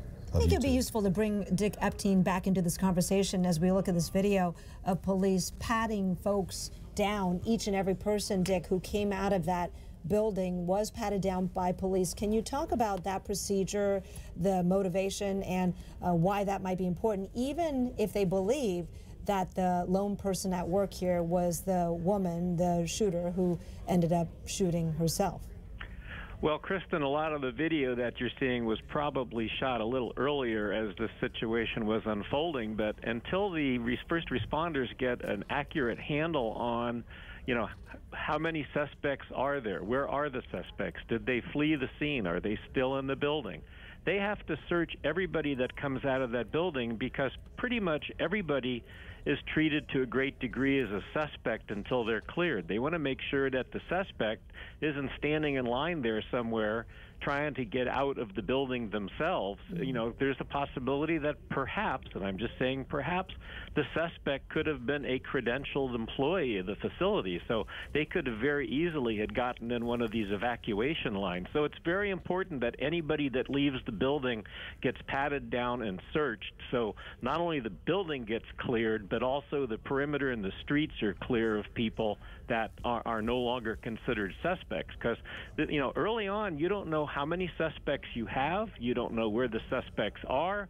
So these situations are very rapidly unfolding in the eyes of the first responders. And like I said earlier, there's a lot of panic, not only on the part of the people evacuating from the building, but all the bystanders that are watching. Right across the street is the Walmart.com headquarters, Walmart's facility. You know, these people are all looking out of their window wondering what's going on, why there are 15 police cars and fire trucks and people walking out of the building with their hands up. It's very typical that the first responders, and we've seen this in past school shootings and various other mass shooting situations where you see the video of people coming out of the building, even students from schools, with their hands above their heads, with their hands up. That's because you have to very accurately determine who's a suspect, who's not, who's armed, who's not, and then as things progress, you get a better and better handle on the situation.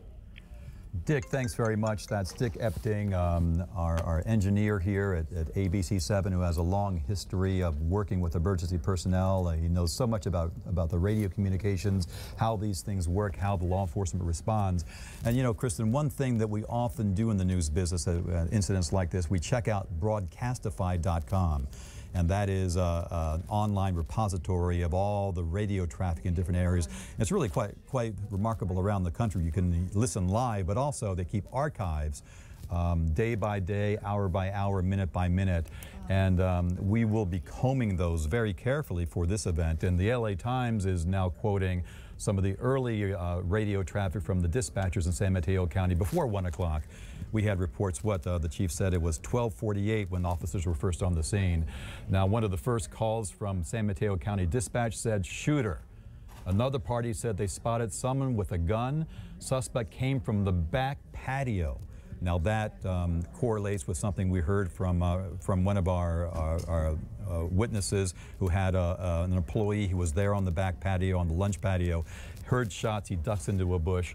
Further, the online radio traffic said address is 901 Cherry Avenue. That's there at the Google headquarters. Again, we have a report of a subject with a gun. They heard 7 or 8 shots being fired. This would be from the YouTube building.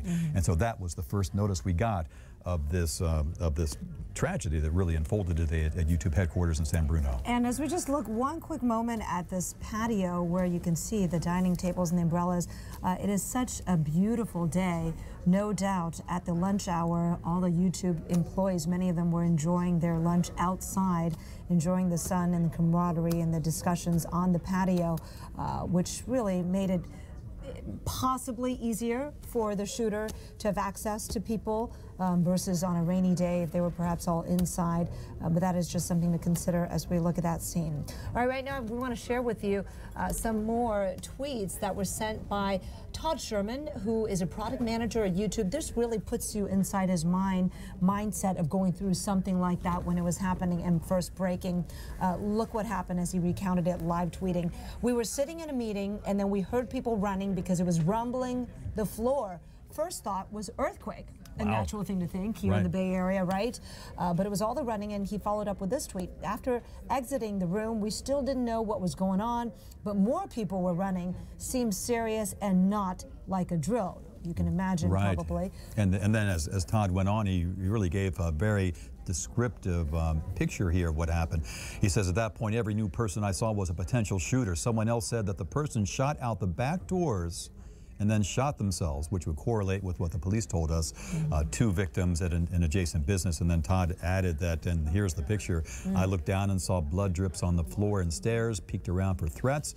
And then we headed downstairs and out the front, and Todd, he wrapped up with, oh, here you go, Kristen, this is another one. Yeah, police cruisers pull up, hopped out with rifles ready, and I told them where the situation was as I headed down the street to meet up with a couple team members. And finally, his ordeal ended a few minutes later with him saying, I am now in an Uber home. Hope everyone is safe. So, which is the best news for his friends and family. I mean, just imagine that sense of relief being in the back of that Uber as you're heading home safe after going through something so dramatic. And as you saw back just a moment ago on that fact board, so all told here on this YouTube shooting at the YouTube headquarters there in San Bruno, we had 4 victims. The shooter herself passed away from a self-inflicted gunshot wound. Then you have 3 other victims who are now at SF General. We have a male who's in the worst condition. He's in critical condition. He's 36 years old. We don't have any more details on him. Then we have a female who's 32 years old in serious condition, and then another female, 27, in fair condition. So, so Kristen, you know, we could kind of imagine what the picture was. I mean, if it turns out to be what these other reports are, a domestic situation, the shooter targets the male and then fires some other random shots, and some other people get injured as well. They got in the way. They were there. They were nearby. Yes. That's how it's looking. But you know, at this point, we are speculating. It's based on some fact, but we won't really know the whole picture until we hear some more word from law enforcement. Right. At this point, they're not confirming the relationship between the shooter, who is deceased, and the other people who were shot. I want to give folks a little background and history on YouTube as a company. As you know, it's been in San Bruno since 2005. That's when the company was founded. Our Dick Epstein was talking about the rapid growth of the company in the past 13 years. Started with 1 building, and now it's several buildings in that area, that complex, and the headquarters, the biggest building, is actually where the shooting happened today. But as you know, it's a video sharing website, and it was so successful and so viral that Google bought the company for $1.6 billion in 2006. That was astronomical, only a year after the founding of the company by 3 young guys out of Silicon Valley. So since then, it was owned by Google, and then, of course, in recent years, Alphabet became the parent company, which owns the 2 subsidiaries of Google and YouTube. Google's Mountain View headquarters not affected by this today, although Google Communications has really taken charge of letting us know what's happening here today, working with law enforcement and coordinating the news and the employees, and just tweeting out that at this point, you know, if you have any business, any work in that area, it's over for the day. Stay home, be far away, be safe until they sort this all out. And as you see, Kristen, this is a live picture from our Sky 7 over the scene. The surface streets there are just totally stopped, obviously, as the police carry out their mission here, going room to room to room in a methodical search to make sure that there's no one else there, no one else involved, but also making sure there are no other people who are just terribly scared, hiding in a closet, hiding under a desk, and not aware that it's safe to come out. And hiding. Absolutely, that's a very good point. And we saw earlier that the highway was even blocked off at some point, but here you see the police there, all on the scene, all sorts of members of different law enforcement agencies. We know that the San Bruno Police, of course, is involved, the Sheriff's Department, ATF on the scene. We know that the FBI, of course, is assisting as well. You know, we also want to just share a few more tweets coming in with our viewers. Our producers can also look at Nancy Pelosi's tweet. She has commented, House Minority Leader Nancy Pelosi. Look that up. And in the meantime, we have Tim Cook, who is the CEO of Apple, of course. From everyone at Apple, we send our sympathy and support to the team at YouTube and Google, especially the victims and their families. The tech community in Silicon Valley, a very close one. So there's Tim Cook reacting today to the tragic shooting there at YouTube this morning, or this afternoon, I should say. You know, Kristen, I'd like to bring back our engineer, ABC7 engineer, Dick Epting. Now, Dick, you know, in this day and age, we live in an open society. We are allowed to walk into buildings without getting patted down, that sort of thing. And the YouTube employees that we talked to with Dion Lim there were reluctant to really talk about what sort of security is there. But from what police are telling us, this gun woman was able to walk in from a patio, open fire, and some of the shots actually went from outside the building. My question to you is, Dick, is any idea of what the security is there at the YouTube headquarters? Do they really embrace that open concept, or is this day and age really affecting the idea of security at YouTube? It's my belief that their buildings and their campus are card key access buildings. In other words, they're really not open to the public. In that patio area, which is just to the left of the frame that you're seeing from Sky 7 now and above that driveway, which allegedly is where this incident took place, that patio area is also in a secure area. There's you know, some locked gates that go up there, card key combination entry, that type of thing. So I do not believe that this was an open campus as far as the members of the general public. So, you know, there's always a possibility maybe somebody tailgated in behind an employee with a badge, or maybe this person had credentials. You don't know. You know, and it really it's a reminder in this day and age that you can't hold the door for the person behind you. You really have to make sure that you know who's going to be following you into the door, into work. So, Dick, have you heard any more from your colleagues in the emergency field? Anything more from law enforcement about what went on today, or what is underway right now? Well, what they're going to have to do now that the building is in the process of being secured, and it's my understanding that that's pretty much the case at this point, they're going to have to process this facility as a crime scene. They're going to have to try to duplicate the direction of travel and investigate, as you were saying, just how did this person get into the building. They could have gone up if just below my name there on the video you're seeing now, there is, just above the garage, there is a staircase that goes up to that patio, but that staircase is also gated. So, I mean, if somebody really wanted to get back there, they could probably scale the fence if they were athletic and get back there. But, you know, they have a number of private events back there during the summer. They have some concerts and whatnot, and, you know, they are not open to the public. So should be a pretty secure campus from that standpoint. And these are all the things that will be evaluated now, not only by, you know, the Google and YouTube security staff, but also by the local authorities, the federal authorities who are now going to come in, the ATF, the FBI, and all the federal agencies that are going to be participating in the investigation now. And I'm sure, as these things unfortunately always do, will have an impact on their security, Google security, YouTube security going forward. And they will probably fortify areas that they reassess and think could possibly be weak points in their security. Of course, Dick, and to your point, I mean, we had zoomed in there with our helicopter Sky 7 overhead there, and we had zoomed into that door that is right next to the patio where the gun woman may have gone in. And that's a tall wall there. I mean, that would not be very easy to climb up that wall. You see some people standing by that door. It looks as though it is a passkey door. There you go. So yes, of course, there was security in place. It looks as though somehow the gun woman got in, found her target, opened fire, and then killed herself. Well, and I can tell you for certain that members of the public can't get in through that door, because I've been in that very spot at that door with my family as they use a very famous smartphone-based game that requires going out and hunting in various locations. And there is a gym for that game inside the YouTube property that you have to get close to access that gym to play the game, and that gate is as far as you could get to getting within a reasonable distance of where that fictitious gym is located. Dick, thanks so much. That's ABC7 engineer Dick Epting. Now, Kristen, of course, this incident at the YouTube headquarters in San Bruno is getting reaction from around the country, including the president. Yeah, let's take a look at some tweets just out. President Trump now speaking out about it. He says, was just briefed on the shooting at YouTube headquarters in San Bruno, California. Our thoughts and prayers are with everybody involved. Thank you to our phenomenal law enforcement officers and first responders that are currently on the scene.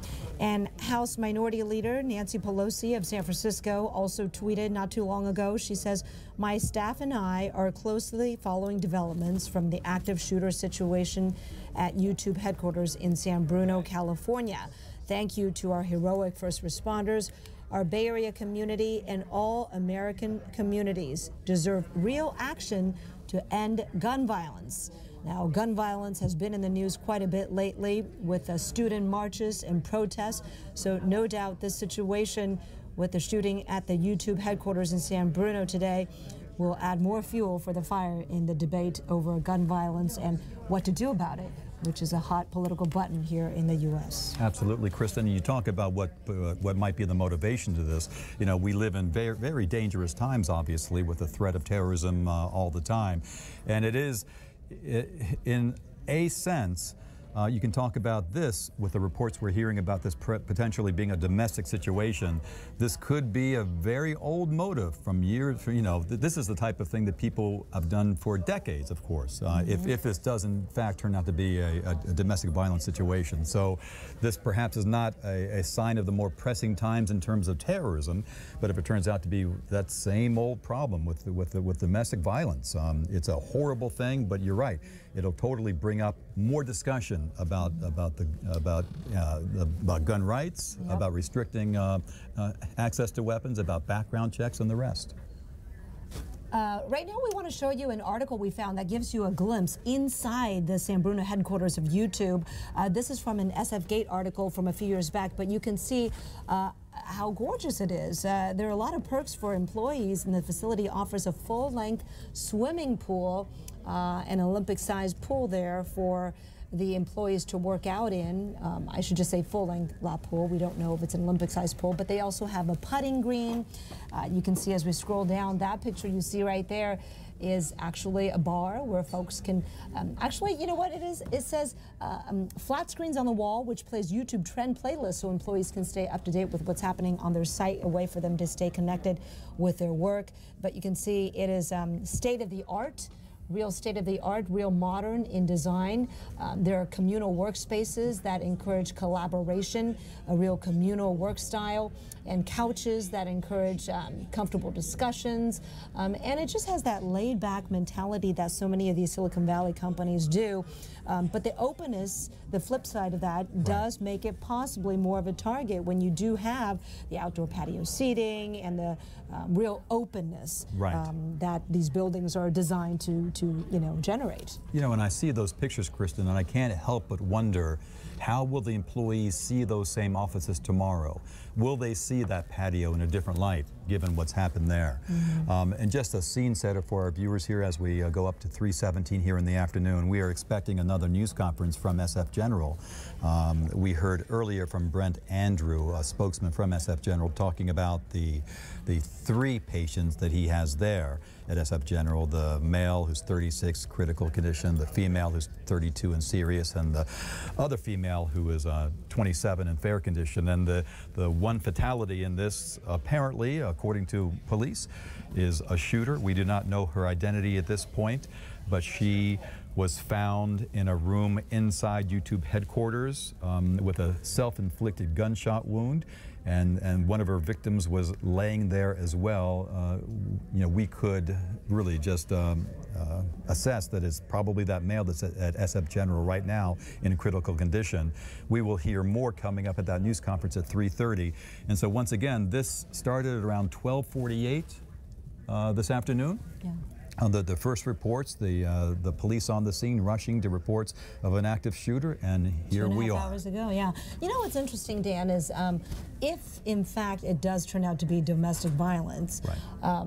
You know, we need to remember that this is with a twist, that familiar theme with a twist, in the sense that the shooter in this case was a woman. Now, we do not know the gender of the victim, right. But because we do know at SF General there are 2 women and a man, so we don't know who her partner would have been had it been a domestic situation. But men are also victims of physical violence and domestic violence.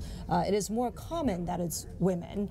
In fact, studies show that 1 in 4 women will be the victim of a severe physical violence by a partner in their lifetime. But the number for men is also 1 in 7. So we don't think of it as much, but it certainly does happen. And if nothing else, this situation may also be brought to light and shine a light on the fact that what we don't talk about, that men could also be the victims of domestic violence. And either way, just like gun violence, it's a difficult subject, but needs to be tackled in this country in the debate.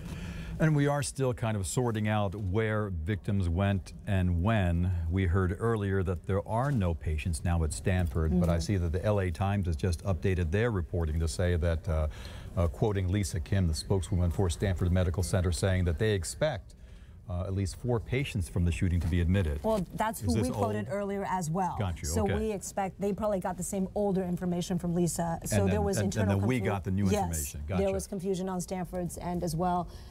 As you know, these situations change quickly. So we continue to look at video of the moments when this first started to happen and folks first started to evacuate the building. This was kind of the first wave that ran out with their heads above their heads before they all were searched thoroughly, individually, one by one, taken to safer locations away from the building. So right now what we know is this, just to recap for you, this all happened at the YouTube headquarters in San Bruno, and a woman believed to be the shooter has been found inside, believed to have been killed by her own self-inflicted gunshot wound.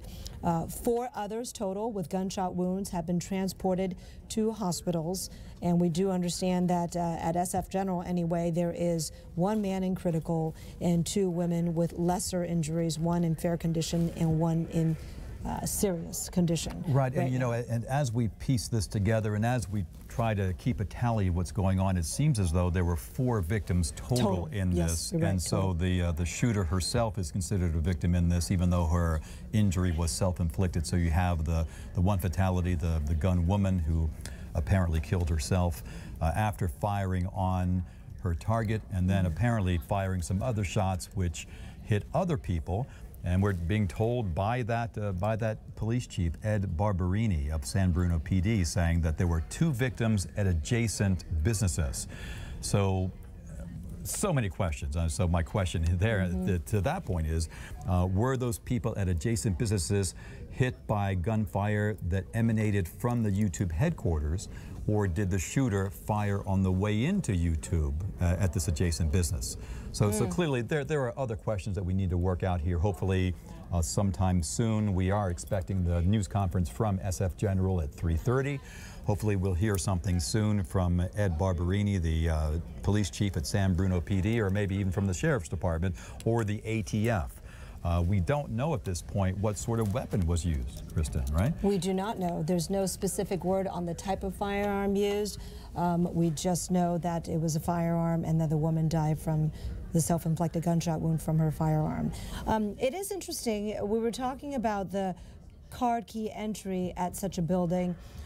There has been no word yet as to how this woman got onto the premises. Right. We are waiting for more clarification on that. And we did, though, hear from the police chief that he kind of gave us a play-by-play of how the officers responded, saying that there was 1 victim with a gunshot wound at the front, and then as the officers went in, that they found the shooter in another room at YouTube headquarters, dead from that self-inflicted gunshot wound, and then a victim there on the floor as well, and then found 2 other victims at adjacent buildings.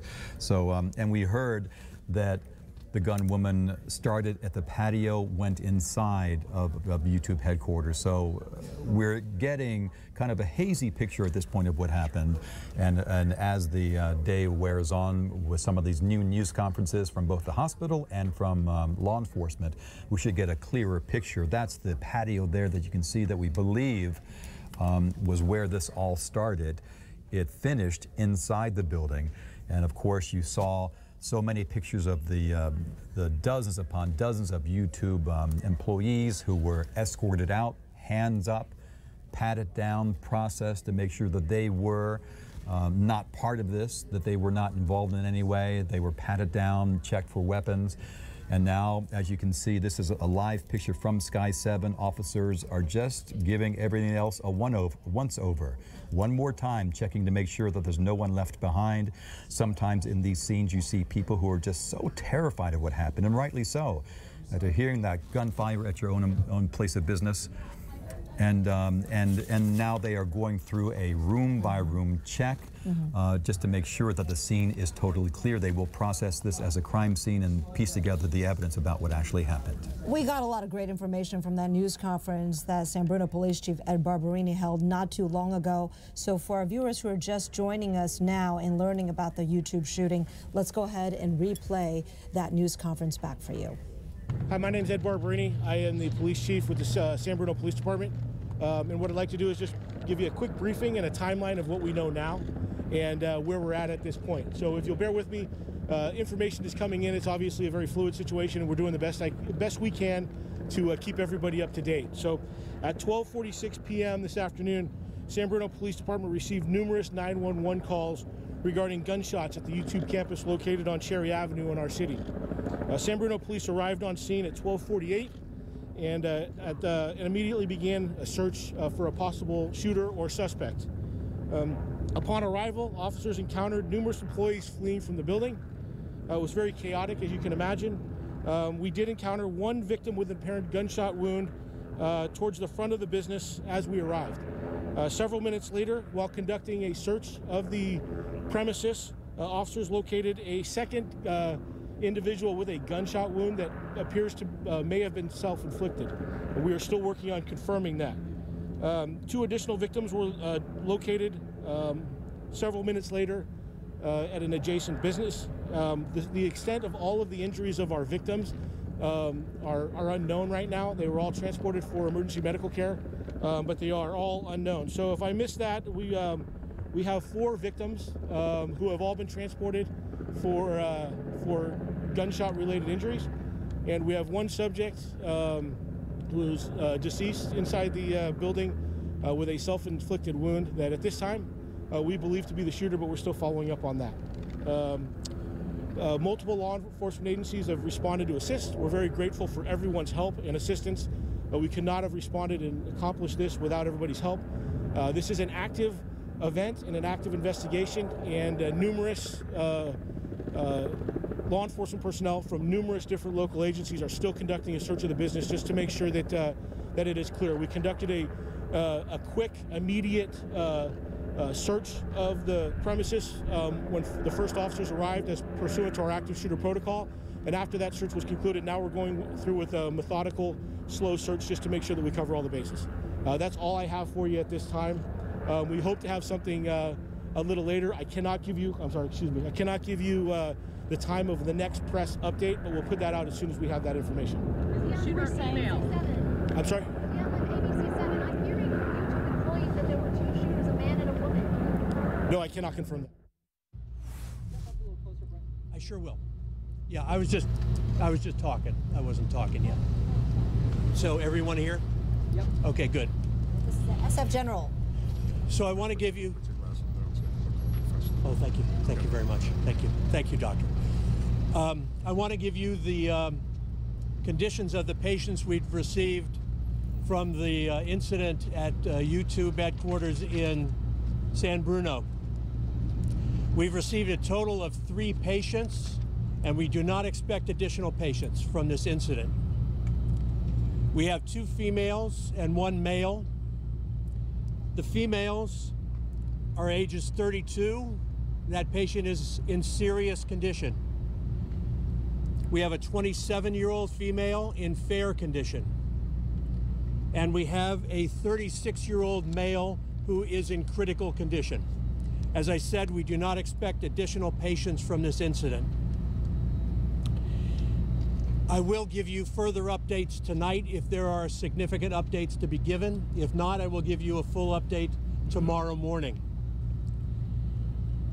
The San Bruno Police Department, in partnership with YouTube, are setting up a family reunification center, and you can contact the San Bruno Police Department for information about that. I'd like to introduce you to Dr. Andre Campbell, who's been a trauma surgeon here at Zuckerberg San Francisco General for many, many years. He's going to discuss with you the types of injuries we've seen and the effects of those injuries. Andre.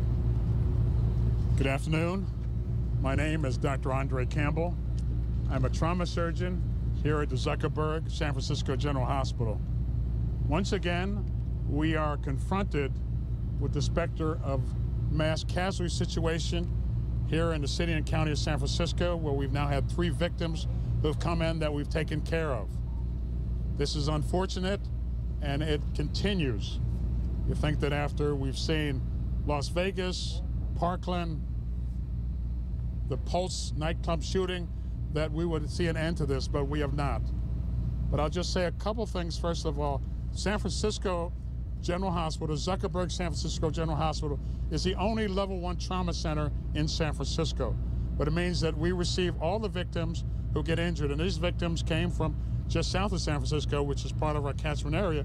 But we stand ready 24/7 to care for anyone who is injured, whether it's from gunshot wounds today, from falls, from car accidents, from bikes, from all the other things that we do regularly here at the Zuckerberg San Francisco General Hospital. So what happened was we were activated, and when we get activated here, when you have a mass casualty situation, what happens is all the doctors, the nurses, the therapists come down to the emergency room. We do an assessment and we do a triage, working with everyone, and we're able then to deal with all the patients that we had. And we're able to diagnose their problems, treat them, and make sure they get appropriate care. I can't tell you all the specific injuries, but I can tell you one thing, is that when people are shot either in extremities or in the chest, they have significant injuries from gunshots. We've seen a lot of injuries from handguns. We've seen injuries from AK-47s or AR-15s.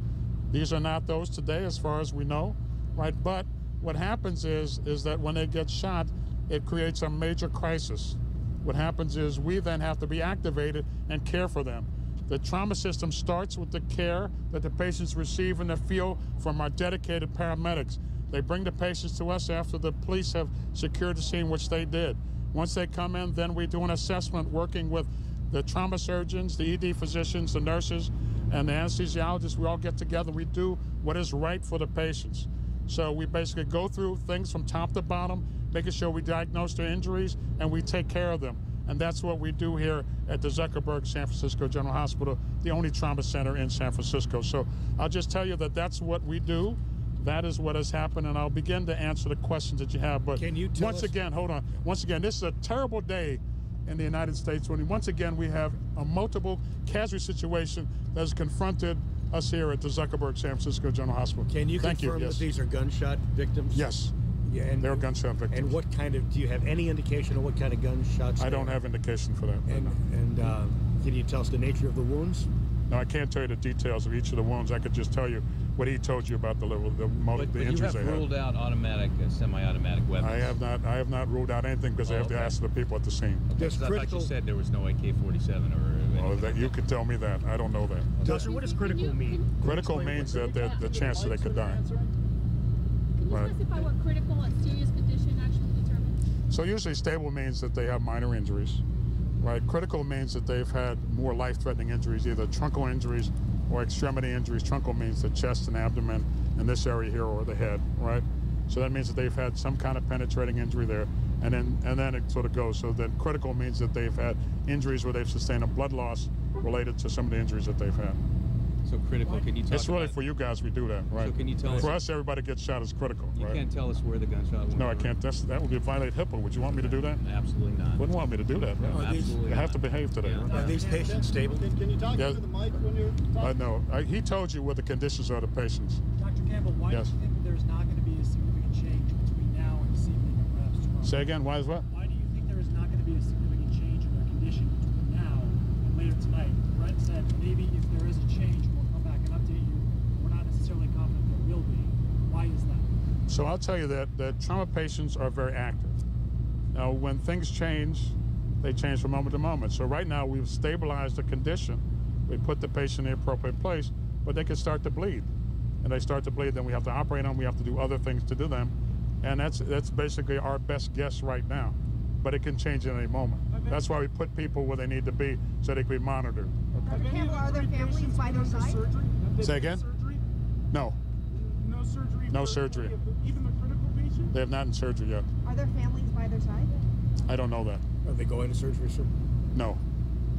They're not going to surgery? Not right now. Are these patients awake? Are they aware of what happened? Yes, they are. All three? Yes. Did they say anything you can relate to us, sir? Say again? Anything you describe about their reaction? No, other than shocked like we are every time these terrible things happen. Can you tell us the process of whenever you guys receive a patient of this level, what's your process? What do you guys get into? Okay, so just a little bit of education for a moment. So what happens is, sorry about that, every time someone comes in, we use these techniques called advanced trauma life support, which has been pioneered for the last 30 or 40 years. Right, basically what we do is we go from top to bottom to doing our assessment. We look at their airway, whether or not they're breathing, right? Whether or not we look at the airway, if they're breathing in and out, they're breathing, moving their chest wall, if their blood pressure, their pulse is stable. We then look at the injuries that they have in terms of disability, trying to figure out what their mental status is, and we expose them, or we take off their clothes, and we look to make sure we've gotten all the injuries, so we look in every part of the body to make sure. Then we basically then do a secondary survey where we go from top to bottom, look in every detail, look to the head, neck, chest, abdomen, pelvis, extremities to make sure that we have not missed anything. This is a standard thing that not only we do here, but we do that at all major trauma centers around the world, because it's called advanced trauma life support, which is a way that everybody takes care of trauma patients when they're injured. This is the standard that's done at every major trauma center around the United States. How many shots? Does that answer your question?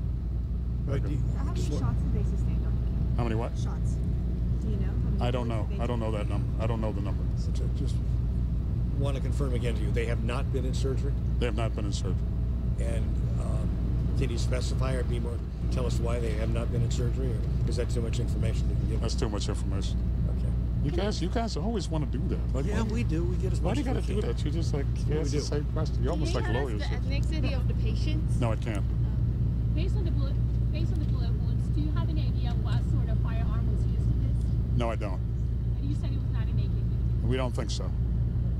Just to be clear, were all three victims, victims of gunshot wounds, or were there any? Yeah, they were victims of gunshot wounds. Were they all shot multiple times? They had multiple injuries. But you can't confirm if they have multiple gunshots. No, I can't confirm that. When you say they, does that mean every individual person had multiple injuries? Every person was shot who was here today. We have 3 victims, they all were shot. But when you say they had multiple injuries, does that mean each person had multiple injuries? Well, if you have 2 holes, that means you have multiple injuries, right? Each one of them? Yes. So no one was shot once. Each person was shot more than once? I don't think I can say that. Okay. Is there a sense why one is critical, the other is fair, and the other is just serious? I mean, would that be proximity to the shooter? I can't make that conclusion. I can just tell you that from what I see, because of the injuries the patient has, that they are critical. I know you want to know more details, but I can't give you any more. Earlier in the day, we were told that more patients were expected here. Is there a reason why you guys are no longer expecting? Originally, what happens is whenever these mass casualty situations happen, there's a lot of confusion, and you guys are maybe part of it, right? We may be part of it, and other people are part of it. And what happens is we're told that we have X amount of victims. So we were originally told we were going to get 4 victims, and we only got 3. But we get ready for as many as we have to take care of.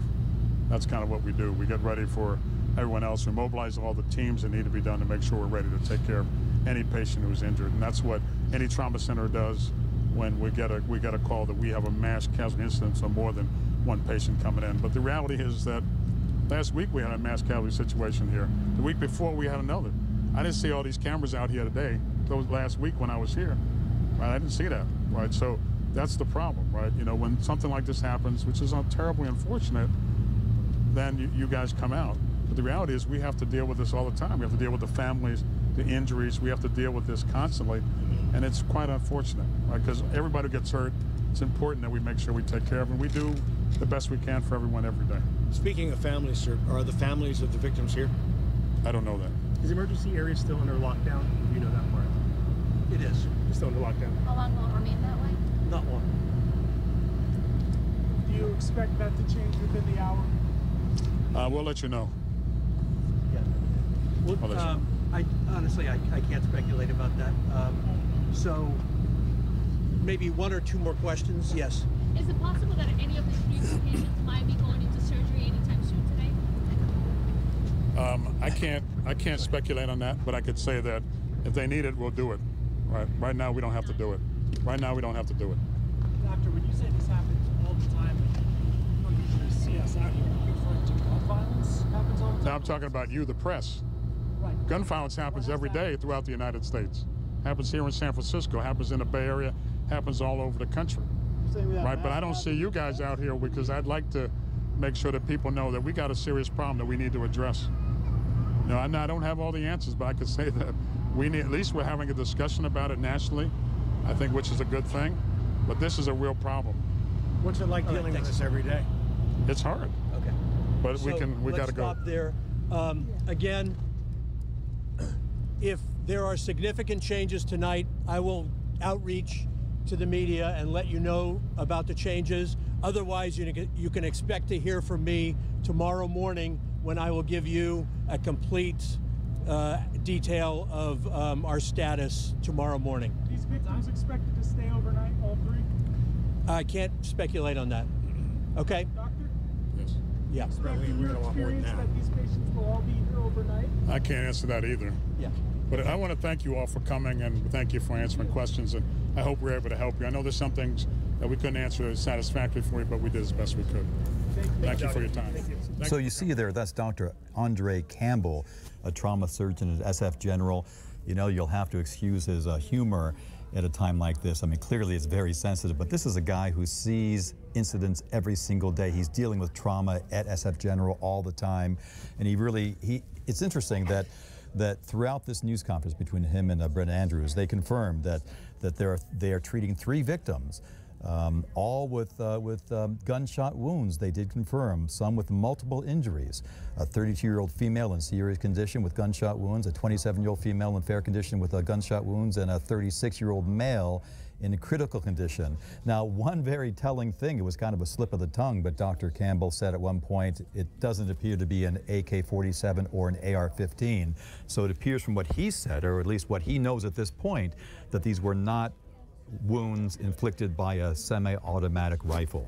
He was a little hesitant about coming right out to say, aside Right. from HIPAA, which is, of Right. course, the privacy law that protects victims' or patients' privacy, but he did border on the political in saying this is a terrible day in America. Not that anybody would disagree with that. However, there was a passionate tone to what he was saying with regard to the guns and the shooting and the gun violence. And this is a man who deals with gun violence on a regular basis in the trauma center there at SF General, the only level 1 in San Francisco that handles these incidents.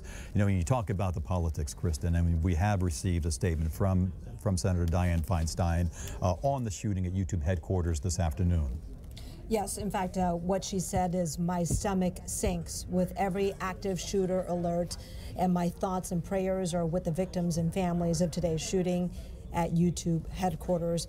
She goes on to say, we simply must take meaningful steps to stop these shootings and stem the tide of gun violence in our communities. We are a nation awash in guns. While we have just 4% of the world's population, we have 42% of the world's guns. Something must be done. You know, and she makes the point that, you know, that we have become used to these